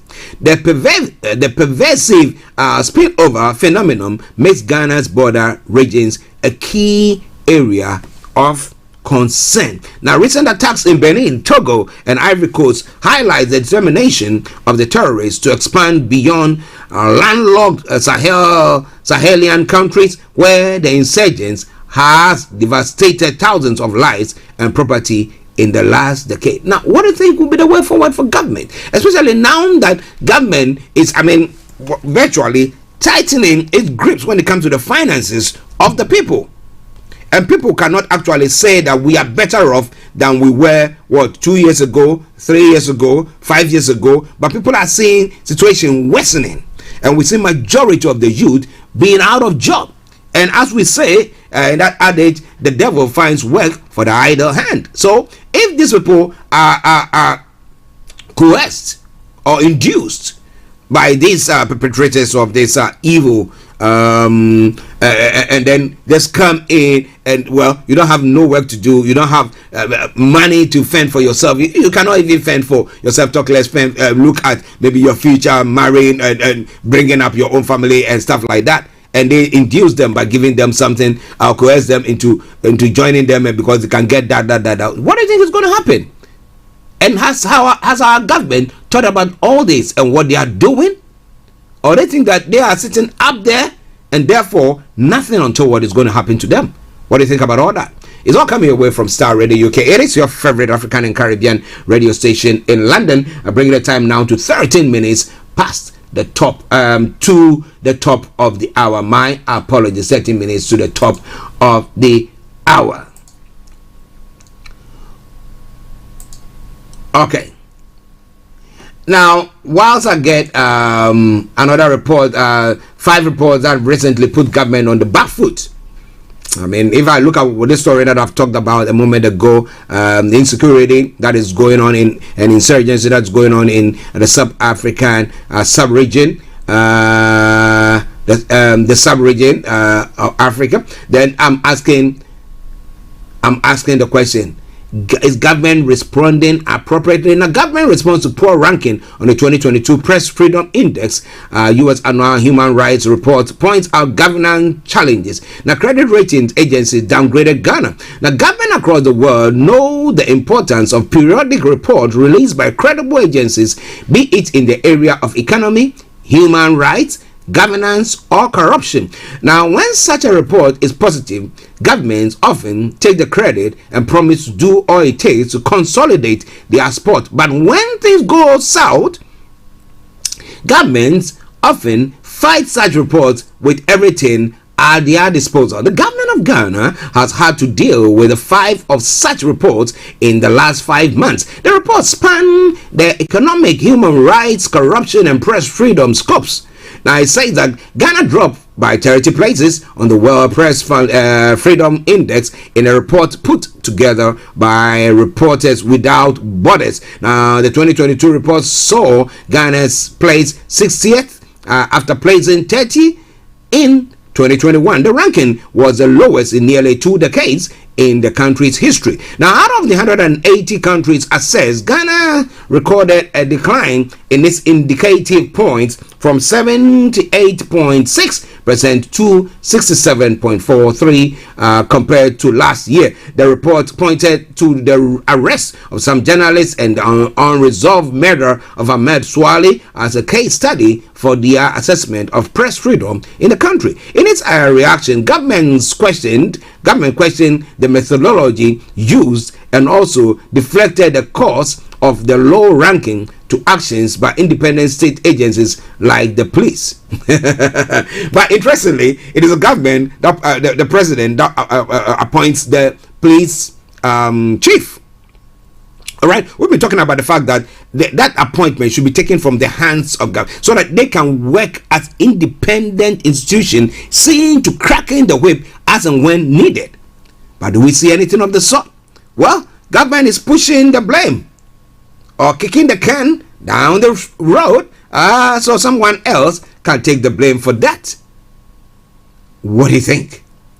Well, and when it goes pear-shaped, as they say, or they say it goes south, then they think that, well, we can now blame the methodology that was used in compiling that report. Now, the country reports on human rights practices is an annual report released by the United States Department of State. Now, this year report of Ghana's highlighted issues including denial of fair public trial,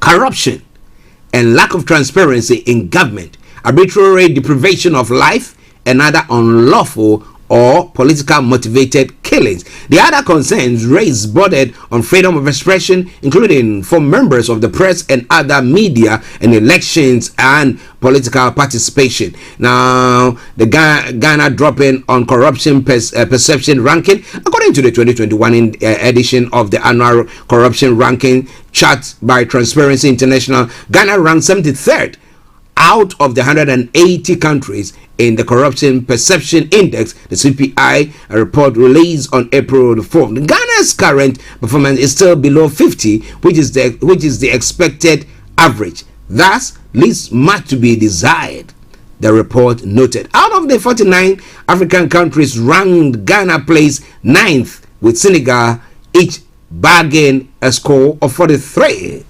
Now, Modi Investors Service Modi's on Saturday, February 5, downgraded the government's Ghana's long-term issuer and senior unsecured debt ratings to CAR 1 from B3 and changed the outlook to stable from negative. So, if there are investors who want to maybe looking forward to maybe investing in the country, what do you think they're going to be doing in this case? What can they actually do? But it's quite an interesting piece there. Like I said earlier on, when it happens that way, blame it on who? Yes, the police. Say you didn't do your work well. But it's 8 minutes to the top of the hour. It is Starr Radio UK. That's 8 minutes to 12 here from the House of London. Now, moving on straight to one other story before we take a break. The convenient community mobilizer of the Fix the Country campaign, Oliver Barker-Vermaor, has said he does not desire military government for the country. In a comment on the current state of free speech and Ghana's democracy at the press forum in Accra, Oliver said that though he views Ghana's current democracy as substandard, his views should not be translated as an endorsement for military rule. It goes further to say, I do not desire military government for this country, and two ideas can coexist at the same time, and that I think that our democracy is substandard without calling for the military to rule Ghana, he said. Now, Mr. Barker-Vermaor also believes that the military as an institution has not acted in a manner worthy of manning the affairs of the country. He goes on further to say, as I do not believe that the military itself is an institution that has acted as a pillar in our democracy, and that they continue to treat them as persons whom you have to be careful with. And if you create a taboo around an institution in a democracy, then it's not sufficient in the democracy. He further added that the military in a democratic state such as Ghana must be tolerant, that citizens should not live in fear of a potential military takeover. So what is he saying there, and what do you think there? Now, Mr. Oliver Barker-Vamawo, who also called the army useless as on a number of occasions, is currently standing trial on charges of treason felony after he was arrested on February 11th at the Kotka International Airport for some Facebook comments that he has posted. Now, what do you think about all this? It's quite an interesting piece. Okay, and all those updates that are coming your way from Ghana as well. But we'll be moving on to some other stories making it around. But let's take this break and I'll take a sip of water. But who says it? I've selected two songs and I'm pondering which one to play. Well, let's take this one.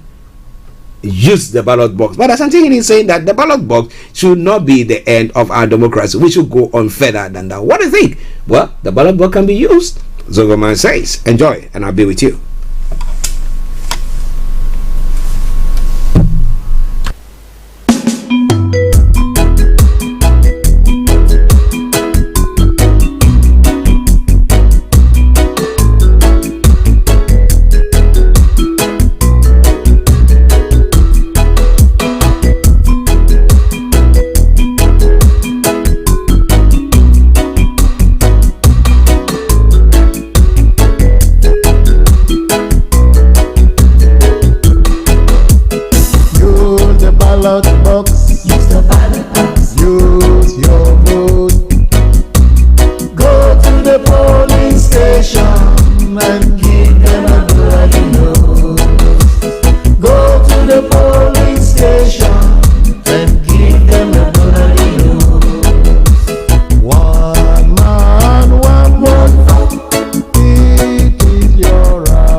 ballot box.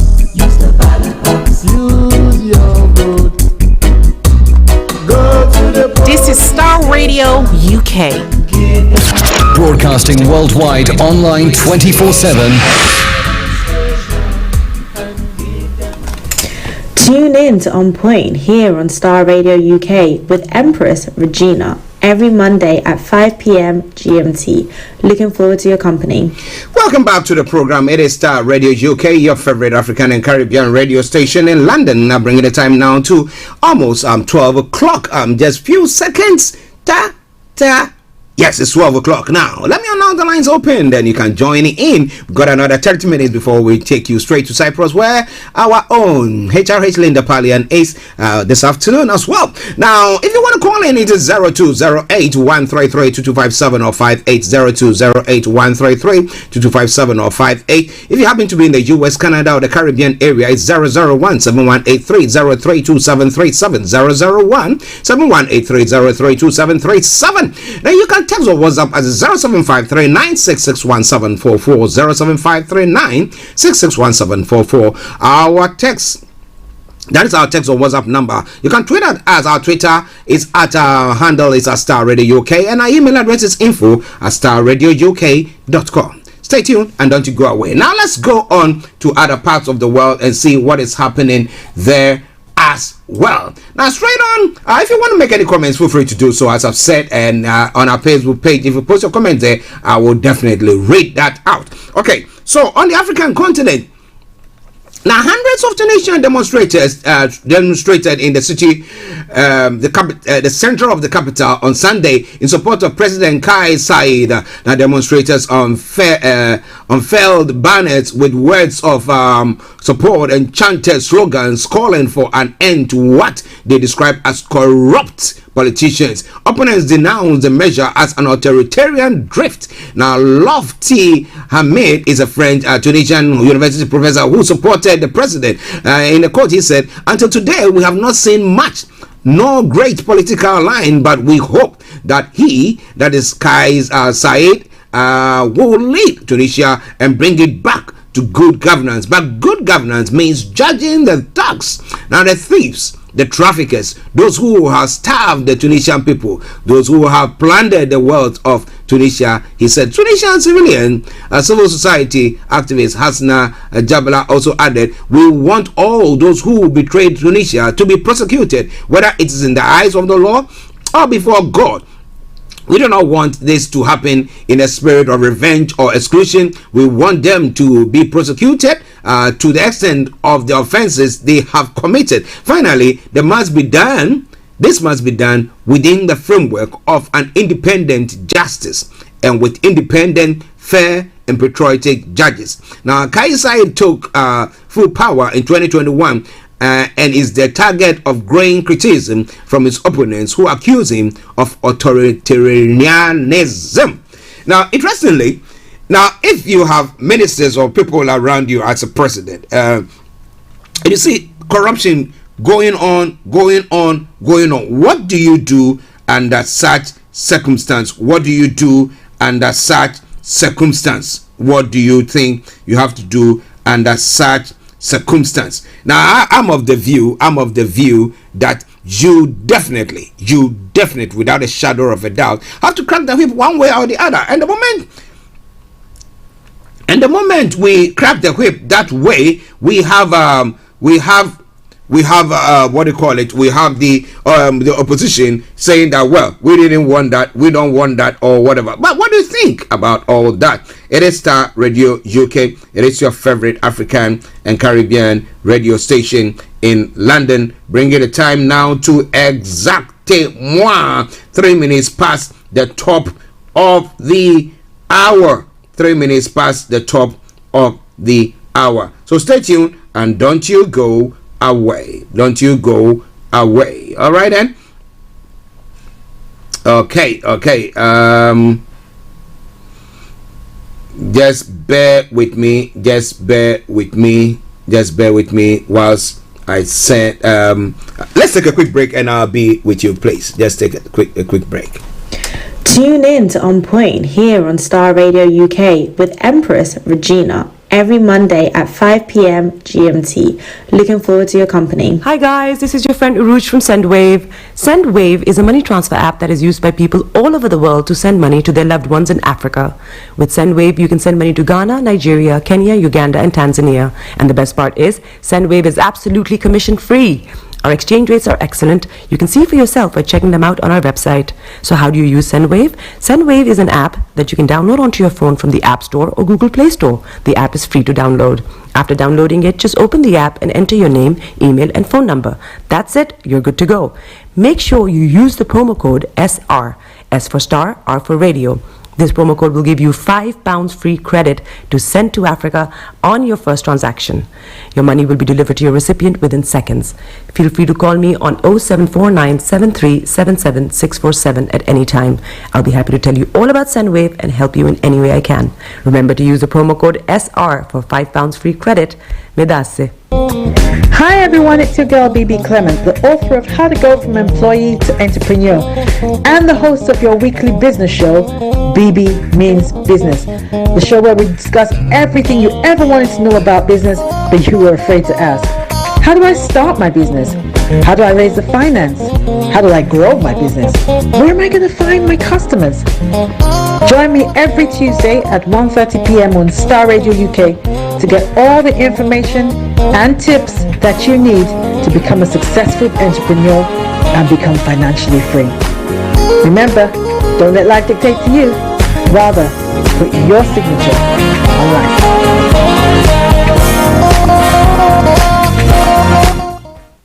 Welcome back to the program. It is Starr Radio UK. 6 minutes past 12 the time and the morning show. That was some update from Tunisia. Yes, I was trying to get into some information that was being sent to me, but that still need to verify it before I can bring your way.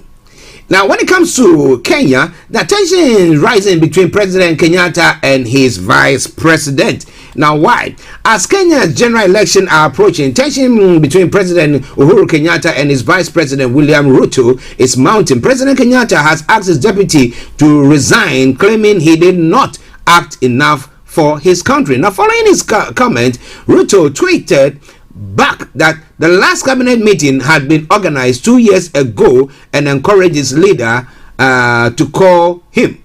Now, sorry, that's in his tweets. That's what he posted. Sorry, my boss, I feel your pain. Those you assigned my responsibility and project MZ have let you down miserably. They bungled our big four, killed our party, and wasted our second term. Wow. Niburi Kabiza, boss, I'm available. Just a phone call away. Sadly, last cabinet was 2 years ago. Yule number 2 it's saying that. Now, the general elections are meant to happen next August, and 47 candidates have already joined the race. Now, Kenyatta can no longer stand for re-election after 2 terms, but William Ruto is resenting him for backing Raila Odinga, a former prime minister, instead of him.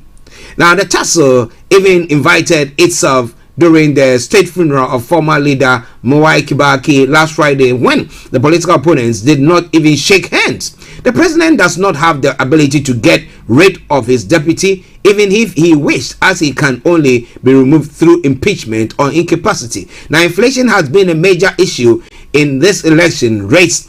President Kenyatta announced a 12% increase in the Kenyan minimum wage last Sunday to compensate with the rising cost of living. Somebody will say across the globe we are seeing a rising cost in living, but this is a case where maybe Uhuru is thinking that if I should just get my what do you call him, what is his name again, let me get the name,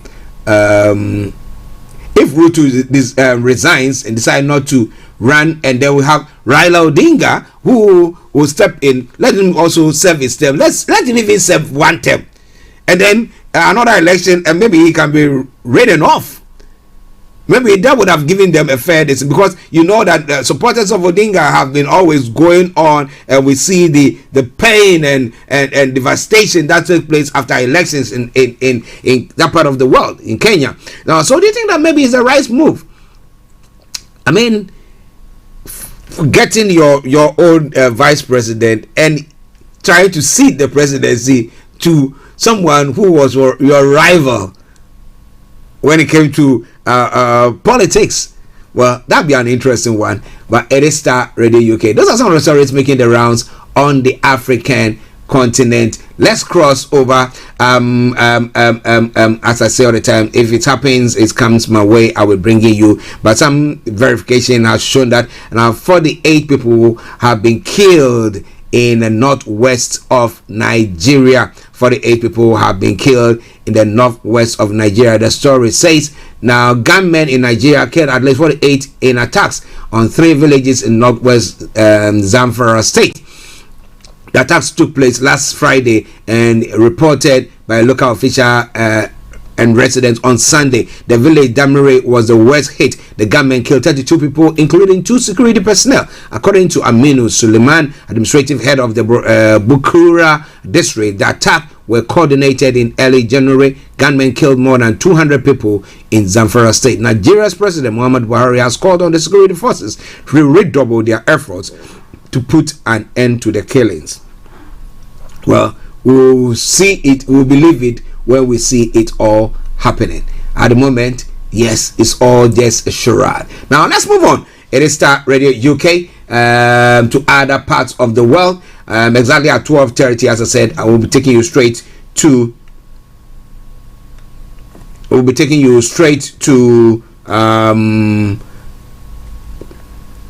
Cyprus, where our lady HRH Linda Pallien is. Well, Putin, in a statement this morning, has said that Russian President Vladimir Putin has said Russian forces in Ukraine were fighting for the future of their motherland.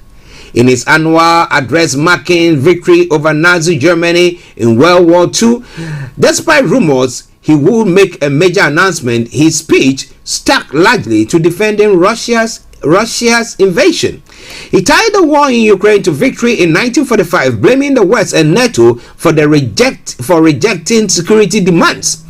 Almost 10 weeks into the invasion, civilian casualties continued to mount. Now, some 60 civilians were feared dead in the eastern town of Bielorivka after a Russian attack on a school where people were trying to escape bombardment. Now, flanked by military top brass, Russia's leader spoke of Ukrainians as fascists, repeating his false claim that the democratic government in Kiev was run by neo-Nazis. Meanwhile, the Ukrainian leader is a Jewish. Interesting. So who becomes a Nazist? Well, defending the motherland had always been sacred, he said, referring to the eastern region, which is now the main focus on Russia's assault. Now, today, you are fighting for our people in Donbass, for the security of Russia, our homeland. He also made unfounded allegation against NATO in Ukraine and described the invasion as a preemptive rebuff. They were preparing a punishing operation in Donbass to intrude on our historic lands. In Kiev, they were saying they might get nuclear weapons, and NATO started exploring the lands close to us, and that became an obvious threat to us and our borders. There have been speculation that Russia's president may be considering a change of military strategy, either a full declaration of war rather than the current so-called special military operation, or a mobilization of Russian men to boost the armed forces. Now, instead, he said he was signing a decree for families of the dead and wounded in Ukraine to receive special support. Now, he goes on further to say there was a minute of silence, including for the fallen in Ukraine, and he ended his 11-minute address with the words, "Glory to our armed forces, for Russia, for victory, hurrah!" At which the assembled forces responded with a big cheer. The parade was more modest than in recent years. Russian news agencies said 11,000 troops and 131 armored vehicles took part in the event, including Russia's widely feted Armata tanks, which have been considered combat ready for the war in Ukraine. There was no sign of Chief of Staff Valery Gerasimov, who, according to unconfirmed report, was injured visiting the front line in Donbass recently. Not everything went according to plan. A flypast by the Air Force had to be cancelled shortly before the parade because of weather conditions, according to Kremlin. Ahead of Victory Day, warplanes had rehearsed over Red Square in a Z formation, the motif used by the Russian state during its war in Ukraine. Now, smaller parades took place in the cities across Russia, and the weather was also blamed for similar cancellation of flypasts. Is it the prayers of the Ukrainians that has caused that? Well, Russia and the weather was also blamed for similar cancellation of flypasts in Yekaterinburg, Rostov, and Novosibirsk. Okay, because I'm trying to say there was no mention in Vladimir Putin's speech of Mariupol, the southern Ukrainian port city, where a small group of Ukrainian forces continue to hold out in a maze of tunnels under the Azovstal still works. But Russia was able to claim limited success on Monday in Kherson, the one Ukrainian city it can claim to have fully occupied. State-run news agency RIA Novosti showed footage of Victory Day march in memory of those who died in the war. It was led by Vladimir Zaldo, a Russian local official who had been named Kherson governor and is now being investigated for treason by Ukraine. In a separate message marking the 9th May, President Volodymyr Zelensky said Nazis had been expelled in 1945 and Ukraine will not allow anyone to annex the victory. Very soon, he said, Ukraine will have 2 victory days to celebrate. Small acts of protest did take place in Russia. Program guides on smart TVs were hacked with an anti-war message saying, "On your hands is the blood of thousands of Ukrainians." The front page of news website Lenta was also sabotaged with 10 details stories with headlines including "Russia leaves the corpses of its soldiers in Ukraine." In Poland, Russian state news agency RIA Novosti showed footage of Ambassador Sergei Andreev being doused with red paint as he tried to lay a wreath at military cemetery. So this is all the story that I've made the rounds this morning. Well, it is all coming your way from Star Radio UK. It is your favorite African and Caribbean radio station in London. Bringing the time now to exactement 17 minutes past 12. So we've got 30 minutes more to cross over to Cyprus, where we have our own HRH Linda Pallien. Well, in relation to what is happening, the Defense Secretary Ben Wallace has said that speaking as Russia's state a military parade marking its defeat of Nazi Germany in World War II, he accused Russian generals of hijacking their forebears' proud history. Mr. Wallace said the generals must face war crimes trials. Now, the Defense Secretary said there can be no victory day, only dishonor.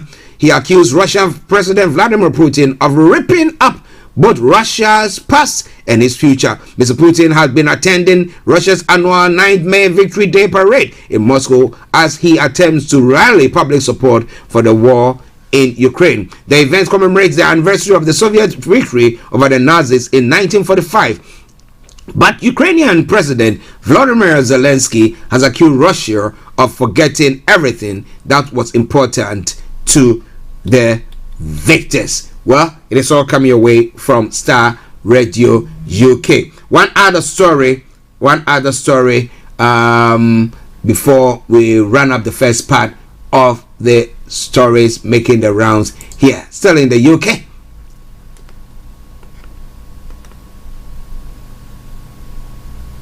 Well, last week we had by the weekend we were having the convenience chain store Macau that was said to have gone into administration. The story said the supermarket has been in two-way battle with EG Group, the Blackburn-based petrol station empire owned by billionaire Isa Brothers. McCall's is poised to go into administration, but in what's known as a pre-pack deal, the business will immediately be sold to a new owner. Now, McCall has more than 1,000 small stores and 16,000 workers. No formal announcement has been made, but it is understood that Morrison has secured the winning bid. Now, Morrison is McCall's key wholesale supplier. It has also formed a tie-up with the chain to convert hundreds of McCall's shops to Morrison Daily Convenience stores. There are already more than 200 operating, and these have been performing well. That's what the story is saying there as well. It emerged last week, however, that the convenience chain stores as a whole was in trouble and close to collapse. That led to a tit-for-tat bidding war over the weekend. Both Morrison and EG Group filed the final offers for the business on Sunday. Now, key to securing the winning bid has been willingness to repay McCall's banks around 170 million pounds, as well as taking on responsibility for the company's pension scheme, which has 2,000 members. The trustee of the McCall pension scheme have written to the business secretary Kwesi Kwarteng, urging him to do whatever he can to make sure pension scheme members are protected. Well, it is all going. It's all coming away from Starr Radio UK, your favorite African and Caribbean radio station in London. A final story before we take about and then bring in HRH Linda Pallien, and still in the UK. Now, last Thursday's local election and the fortunes of Labour that was boosted, some will say due to the leadership of Sir Keir Starmer, or the arbitral performance by the Prime Minister Boris Johnson. Well, it all seemed to be now trouble that seems to be brewing. Sir Keir Starmer is not avoiding answering questions over claims he broke lockdown rules. A Shadow Health Secretary West Riding has said the Labour leader who drank beer and ate curry in an MP's office during a visit before a by-election last year has cancelled an appearance today. Now, Mrs. Riding said that Mr. Keir Starmer was a man of decency and honesty and was not dodging scrutiny. But the Tories have accused Sir Keir of double standards. Sir Keir, who has previously called for Prime Minister Boris Johnson and Chancellor Rishi Sunak to resign over attending Downing Street lockdown events, drank beer and ate curry in the constituency office of City of Durham, Labour MP Mary Foy during a visit in April last year when lockdown restrictions were in place. Now, Durham police have launched an inquiry into whether COVID rules were broken, having previously ruled this out. A Labour Party spokesperson said Keir was working, a takeaway was made available in the kitchen, and he ate between work demands. No rules were broken. Ms. Foy dismissed allegation that some people who had been in her office were drunk as untrue, adding, I do not believe either I or my office staff broke any COVID rules. Now, Sir Keir was due to make a speech and take questions from journalists on Monday afternoon at an event organized by the Institute of Government think tank, but he has cancelled his appearance. The IOG said it had received no explanation for this, but Sir Keir Starmer spokesperson said plans have changed. Now, Mr. Streeting said, I have no idea why he cancelled the event, and I certainly didn't take our ask before I came on because I think such a trivial issue. Now, the idea that Sir Keir had been dodging questions, he's been out all weekend, even after a local election campaign where he did very well. He's been out thanking Labour teams, particularly in the place what we did particularly well in this elections. Finally, he said the idea that Sir Keir is somehow ducking scrutiny is simply not true. He added saying he will not even entertain the idea that the Labour leader will be found to have broken COVID rules and fined for that. So all that we have to do now is to wait to see what the police are going to say, the police in Durham are going to say. But an internal memorandum for the trip obtained by the mail on Sunday scheduled time for dinner, after which the visit would conclude. So that means they did all the rounds and then so that is when people can drink and get go over the top. So they are reckoning that maybe that took place. But he's saying that, well, they were just having a beer and having curry, and there was no party. After all, there was no cheese and wine, is it? All right then. So let me say thank you very much for joining us today. We're going to be crossing over to Cyprus, where we have our own. Okay, my producers have sent me one other story that I need to touch on before we go. But the question I wanted to ask there is, do you think that this beer and curry, eating and drinking might have caused Labour their place when it comes to the next election, especially when we are looking at the high cost of living and the energy prices hiking and all that stuff, people complaining and people virtually in tears and begging for survival. But well, the boss of Scottish Power has warned that millions of customers face a horrific winter unless there is a major government intervention in energy firms. Now, Keith Anderson, Chief Executive of Scottish Power, said that another expected rise in energy bills in October between 2,500 and 3,000 a year could see huge losses for suppliers and many customers unable to pay their bills. So the question is, what are you doing? What are you planning to make sure that you get yourself out of that doldrum? How are you going to do it?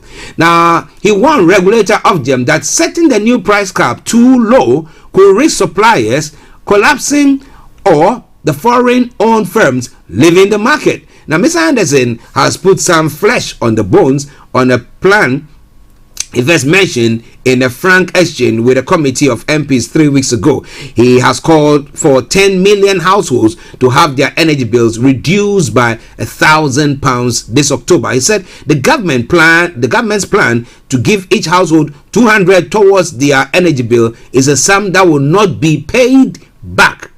The sum that will not be paid back will not be enough. We need to be realistic about the gravity of the situation. Around 40% of UK households, potentially 10 million homes, could be in fuel poverty this winter, Mr. Anderson explained. The price cap is set to be increased again in October. To date, the government has said it will offer extra relief of £150 in April via the council tax system in England, and in October, customers in England, Scotland and Wales will receive 200 rebate on their energy bills. It goes on further to say they will have to repay this at £40 a year for 5 years starting in April 2023. However, Mr. Anderson said a £10 billion tariff reduction fund could be paid for by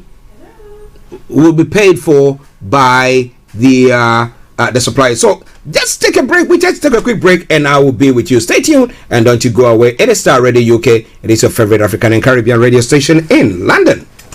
Tune in to On Point here on Starr Radio UK with Empress Regina every Monday at 5 p.m. GMT. Looking forward to your company. Hi guys, this is your friend Uruj from SendWave. SendWave is a money transfer app that is used by people all over the world to send money to their loved ones in Africa. With SendWave, you can send money to Ghana, Nigeria, Kenya, Uganda and Tanzania. And the best part is, SendWave is absolutely commission free. Our exchange rates are excellent. You can see for yourself by checking them out on our website. So how do you use SendWave? SendWave is an app that you can download onto your phone from the App Store or Google Play Store. The app is free to download.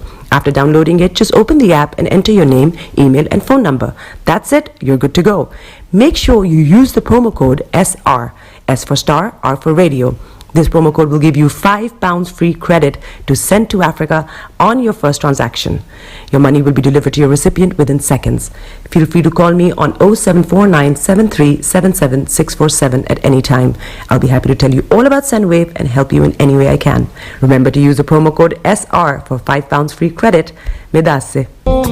Hi everyone, it's your girl BB Clement, the author of How to Go from Employee to Entrepreneur and the host of your weekly business show, BB Means Business, the show where we discuss everything you ever wanted to know about business but you were afraid to ask.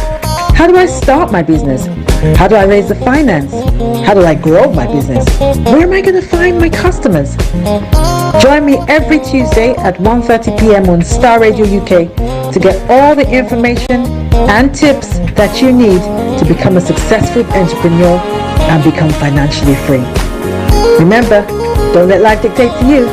Rather, put your signature on life.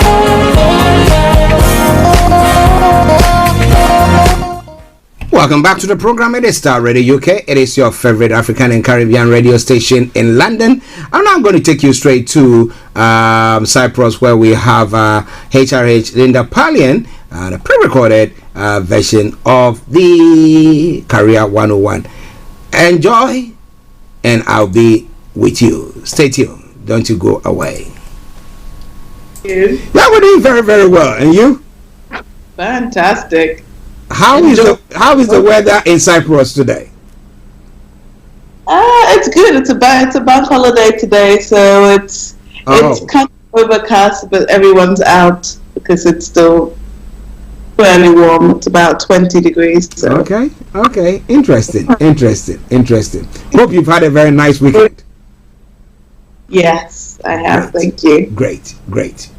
Listeners, that is HRH Linda Pallien, all the way from Cyprus, bringing you Career 101. So what are we looking at today?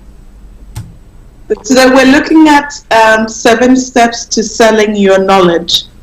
7 steps to selling your knowledge.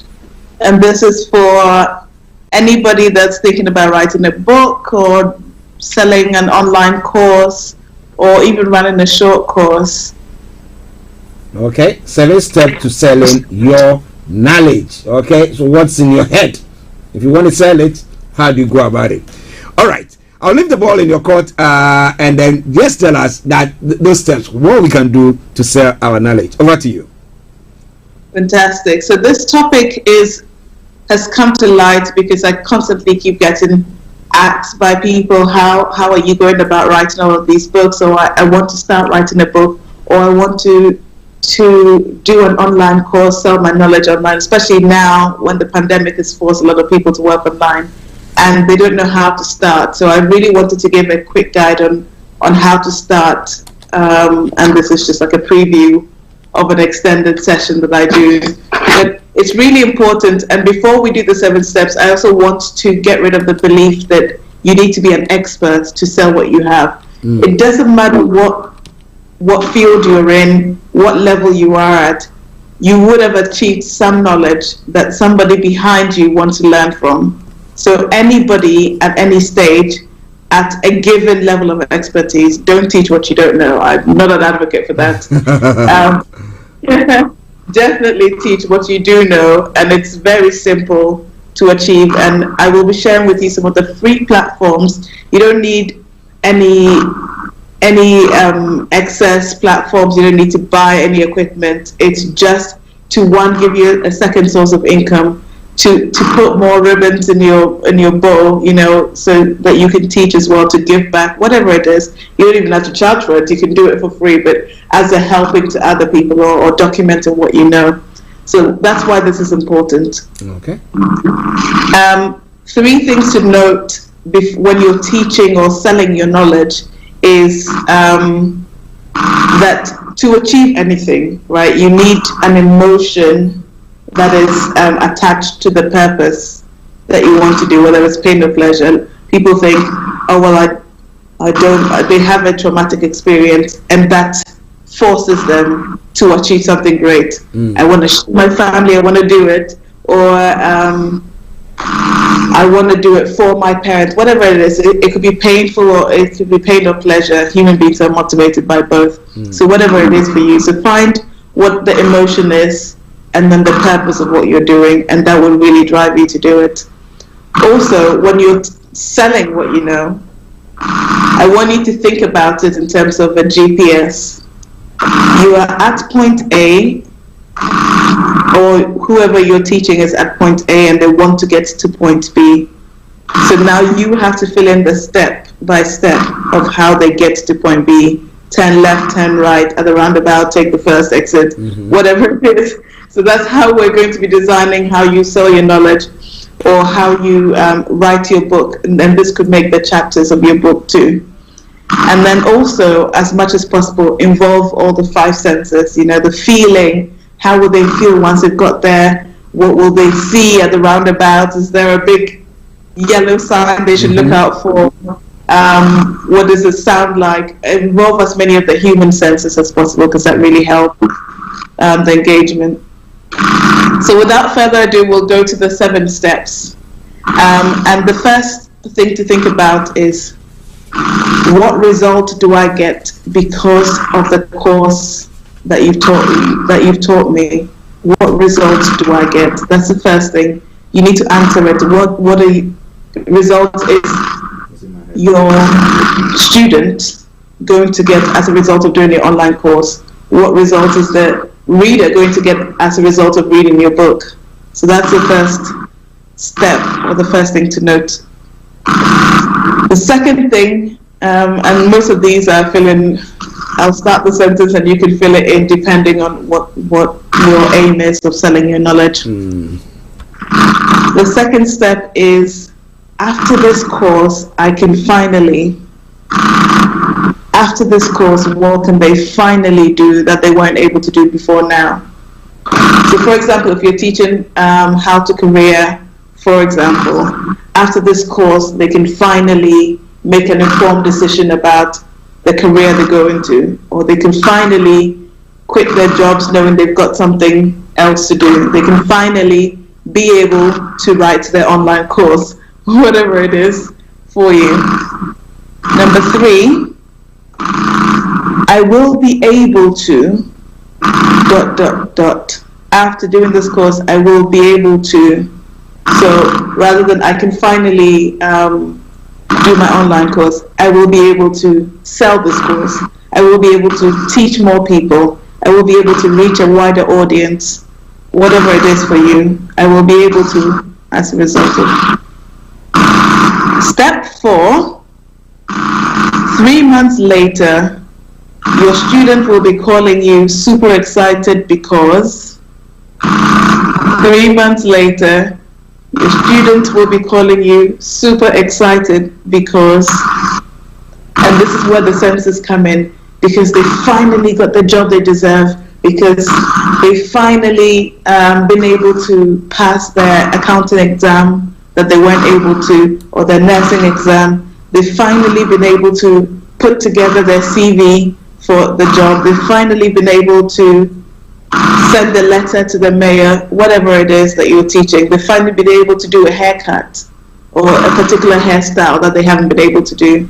And you can do this with anything. You can teach people how to do braids online. You can teach people how to cut hair. You can teach people how to mow a lawn, how to organize their wardrobe, whatever it is. Step 5, if I hadn't done your course, I'll still be. If I hadn't done your course, I still be.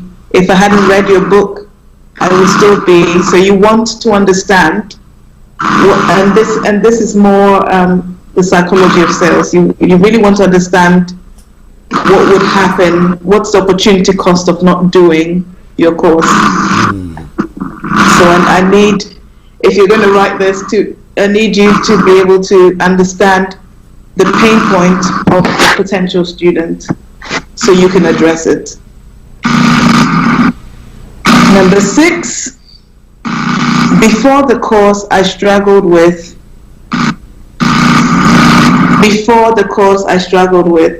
So for example, before knowing about these 7 steps, I struggled with how to start my book, or I struggled with how to create an online course, or where to start. So you can fill any of these in. Before this course, I struggled with. And finally, step 7, now I no longer struggle with. Now I no longer struggle with. The idea being that on the GPS system, the last point that you get to, the B, will mean that they're at their final destination. Okay. You haven't left anything out.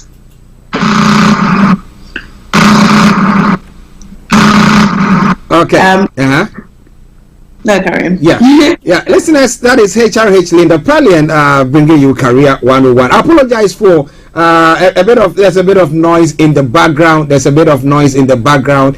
were trying to sort it out. I don't know. I think it's the network interference there, but just bear with that. I hope that you are enjoying it. 7 steps to selling your knowledge. Now she's come up with all those lovely steps, but you know, some people are more attracted to visual stuff instead of writing. I mean, we have this saying that if you want to hide some information, important stuff from the black man, just write it down because they wouldn't want to read it. Maybe now with technology, where even you can record things, it makes it more visible, so people can actually either get close to it or understand it. Which one will you prefer that people use to sell their knowledge? Do both. I as you say, I'm a very visual person, so as much as I write and read a lot, I prefer videos more than anything. So if you're designing your YouTube channel, actually, and this is a great point you mentioned, if you're making a YouTube channel, what do you want people to take out of it? And these 7 steps still apply. You know, you can plan out the channel so that you know if it's social media posts you're doing on your Instagram, when people come to your page, what do you want them to know? And you can use the same GPS system. I want them to navigate from A to B to C. I need them to see my personal life, then my professional life, then my whatever life and life. You know, you can categorize it to really apply it to what works for you. And different people work different ways, and you need to understand the audience that you're catering to as well. If you're doing an exercise program, then it's probably better if there's a lot more video content or demonstration or even drawings than there is just text. So do what works for you. With video, written medium, even if it's just a podcast, not just a podcast.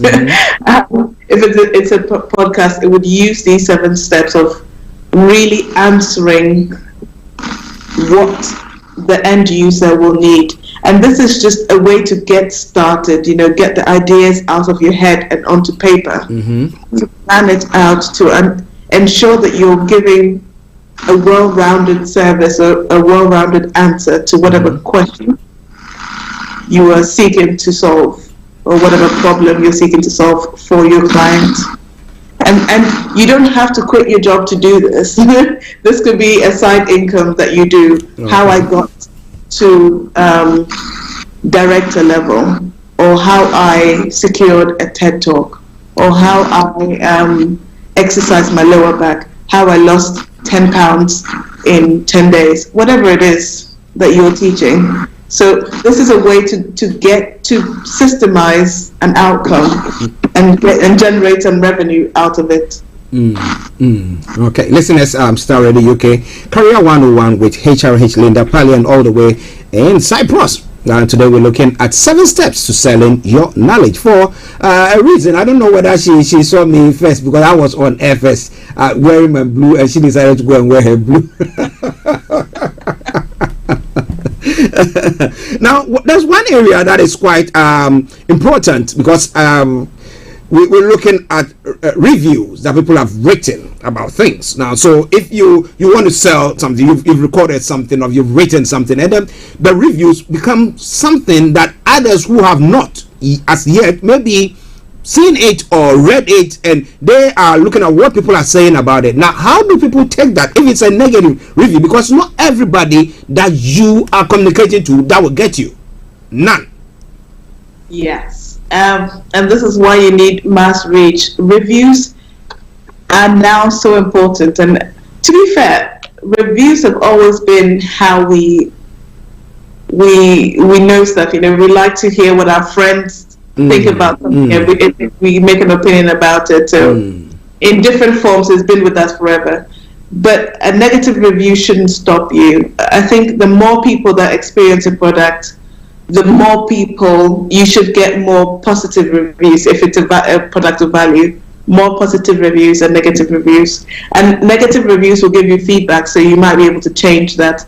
As well, and I was telling the woman yesterday, you need to ask for these reviews. We're very quick to go and write a negative review if we have a negative experience. Rather slow to write a positive review if we've had a good experience. So it's your job to ask for a review, and we have to get into the habit of asking for a review. And if you're just starting out and you've probably created a new course and you've just put it on YouTube, ask your friends and family to like, subscribe, review it. Ask anybody who purchases your course and incentivize them to do that too. Okay. If you review this, then you can have first dibs on my next course, or I'll do the same for you. You can value share, but get as much reviews as possible, because that's how we do things, to review. Review. Yeah, review. You have to take it. If it's a negative one, take it on the chin. There are more people who still have to read or view whatever thing that you are selling, your knowledge that you are putting across. And one thing that I believe in is not everybody who will like what you say. It's not everybody. There are some people who will never like whatever you are saying. Exactly. So, and sometimes the negativity helps. Yeah. Sometimes on Facebook, for example, if there's a post and I see the angry face, it's intriguing to figure out what people angry about. But at times the angry face is not always that. You want to click and then mistakenly, boom, I've clicked something on my own and I've clicked that. No, that's not what I really meant, but it's gone. So you have to just take it. Click and see what made somebody angry or why angry. Response. So sometimes it helps. Okay. And whilst we're on the subject of negative reviews, I have seen business owners do this really badly. If you have a negative review, please make sure you address it professionally, whether they're right or wrong. Because I've seen someone, and this was a magazine owner, and someone said, in this magazine there's more adverts than there is value. And then there was, I kid you not, about 20 answers about how dare you, this magazine feeds my family, and all of that. And that's there on your page for everybody to see. So then that one little review turns into this 20-page argument with somebody who's not your client anyway, and that hurts your reputation. So don't engage in that. Just answer it as objectively as possible. Take on the feedback if there's feedback to be taken on, or leave people to their opinion, because it's just their opinion. And there's many people that would experience your service. Listeners, Starr Radio UK. Okay, we'll go back to Linda for her to just run up everything that we've talked about today. If you have any questions, she'll put the contact details across, and then you can get in touch with her, because this comes with, whatever we said briefly now will not solve the whole thing for you. You need somebody to guide you, and she is the one who can actually guide your hands into this success that we are talking about, where you can actually sell your knowledge. Over to you, Linda. Absolutely. So if you're interested in designing an online course, writing a book, or selling your knowledge online, whether it's in person or via video, you can do short courses as well with this formula. Definitely get in touch. I have an hour session that I run on this, which will get you from your idea of a course to having the skeletons on the course so that you can put the value in there. So definitely get in touch. You can find me at Linda Pallien on Instagram, Twitter, Facebook, and LinkedIn. Of course, you can visit my website, lindapallien.com or mychairlinda.com, and you can definitely reach out to me via social media on those platforms as well. Email address, hello@lindapallien.com. hello@lindapallien.com. And definitely, if you're interested in these steps, then please do get in touch with me. And while I have you, I'm doing an open interview for 100 people who've done a career change successfully, to be interviewed to celebrate the 1-year release of my TEDx talk on career change. So if you're interested in that and you want to be interviewed or share your story about how you change successfully into a fulfilling role, do get in touch. You'll see the details on my Facebook page, and I'll be happy to interview you and spread your message. Wow. Linda Pallien bringing you Career 101. And today we had a look at 7 steps to selling your knowledge. I hope that it benefited you a great deal. Hopefully next week, God willing, if we are alive, we'll be coming your way with another edition. So this cuts across geographical area. So it's not meant for those of you in the UK, those of you in Europe, but across the world. If you apply them, it will help you a great deal. But she's got her books as well that I talk about all the time. Make sure you get your hands on these books, okay?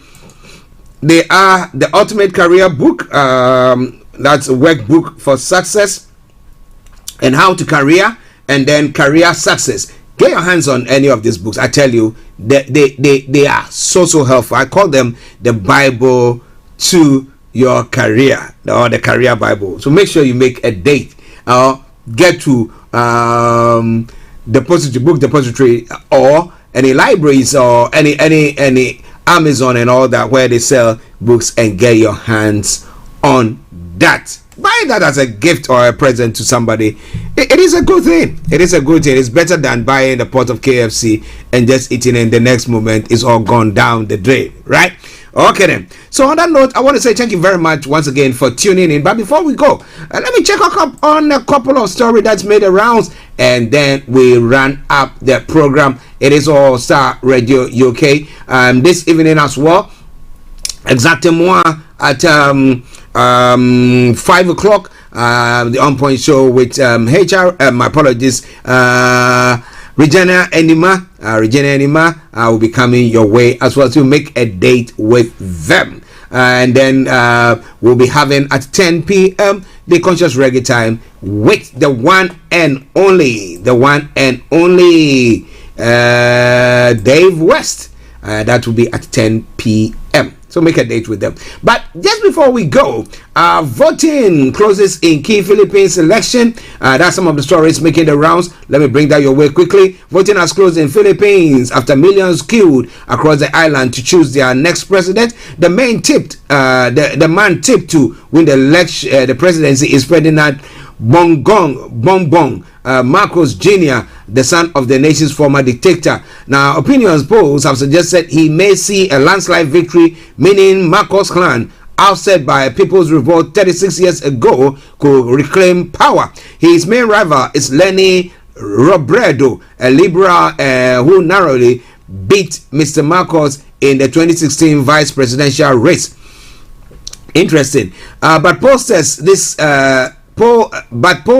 campaign have consistently shown the Marcos heir ahead of a commanding 30% point lead. Polls close at 19 hours local time, that is 11 hours GMT, that's today, and counting was due to start immediately, although the voting may be extended in some places to account for COVID restrictions and if voters are still waiting in line. A high turnout was expected of the nation eligible 67.5 million voters, with many lining up pre-dawn on Monday to cast their votes as polling stations, booths at schools and community centers were open. Filipinos are not only voting on the president, but also the vice president, senators, lower house legislators, and thousands of lower ranking officials across the whole of the archipelago, 7,600 islands. It may start to become clear in a few hours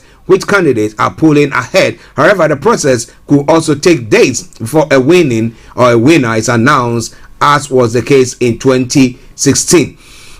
There have been reports of ballot issues with some voters at a school in Manila saying that they are having trouble feeding their papers into the counting machines. Others reported that they were told to leave their votes with both booth officials.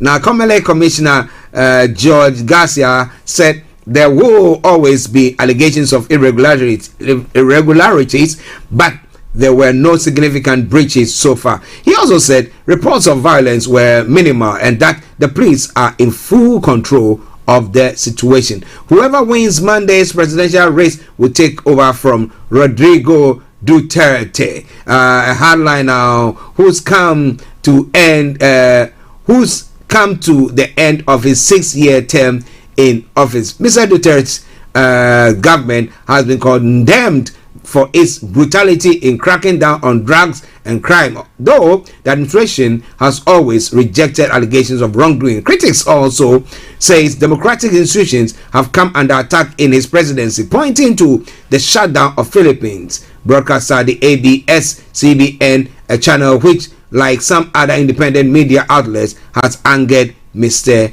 Duterte. Okay, so those are some of the stories happening there. Are we going to see the Marcos clan back on the reign again? It'll be an interesting one to see. But we promise you tomorrow, once we are on, we'll be bringing you all the details that we know about that. Okay. And interestingly, those of you who like to travel to Egypt, well, Egypt arrests teenagers for harassing female tourists at pyramids. The story said prosecutors of Egypt have ordered the detention of 13 teenage boys arrested on suspicion of harassing 2 female foreign tourists at the Giza pyramids. Now, Egyptians expressed outrage on social media last week after a video showed a group of youth haranguing the young women at the archaeological site. Prosecution statement said the boys were between 13 and 15 years. Yeah, so minimal. They have claimed that they only wanted to take photos with the tourists and had not intended to cause any distress. The boys will be held at the juvenile detention center until investigation have been completed, the prosecution statement has said. We're going to be running up soon. It is all coming your way from Starr Radio UK, your favorite African and Caribbean radio station in London. Mahinda Rajapaksa, Sri Lankan Prime Minister, resigns amid economic crisis. The story says Sri Lanka's Prime Minister Mahinda Rajapaksa has resigned amid mass protests at the government handling of the economic crisis. Officials have said the move came as the island was placed under curfew after violent clashes between Rajapaksa support and anti-government protesters in Colombo. At least 78 people have been injured in the violence in the capital, a local hospital has said. There have been protests over soaring prices and power cuts since last month. Mr. Rajapaksa, 76, sent his resignation letter to his younger brother, President Kodibaya Rajapaksa, his spokesperson said. The island nation is facing its worst economic crisis since gaining independence from Britain in 1948. The government has requested emergency financial help. Many Sri Lankans also want President Rajapaksa to go as well. But what do you think is going to happen? Is it going to go, or is it going to stay and see to the affairs of the nation? Well, this is why I bring the program to a close for today. I want to say thank you very much to each and every one of you who tuned in this morning to listen and watch us wherever you did do that from. Tomorrow, God willing, as I've said earlier on, we'll be coming your way with another edition of the morning show. But it's a song from the man himself, the Zongo man. It says The Problem of Africa. Enjoy this, and when it ends and you don't hear from me, it's been me, Archie, saying have a top of the day. Bye bye for now.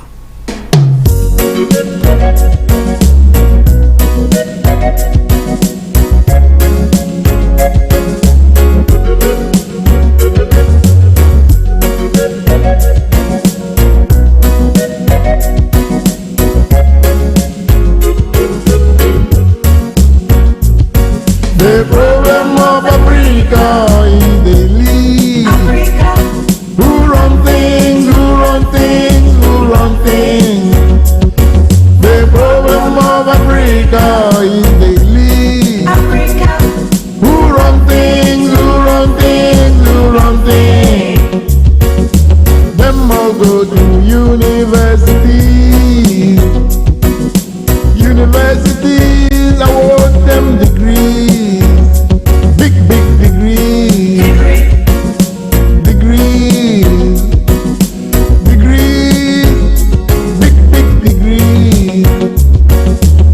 MSc in stealing, Bachelor of Arts, Mismanagement, another degree, Masters in looting. Thanks for listening. All around the world. Bachelor of Science. Thanks for listening. This is Starr Radio UK. In 4 years, another degree, Bachelor of Arts in Discipline, MSc in Embezzlement. The problem of Africa is the lead. Who run things, who run things, who run things. The problem of Africa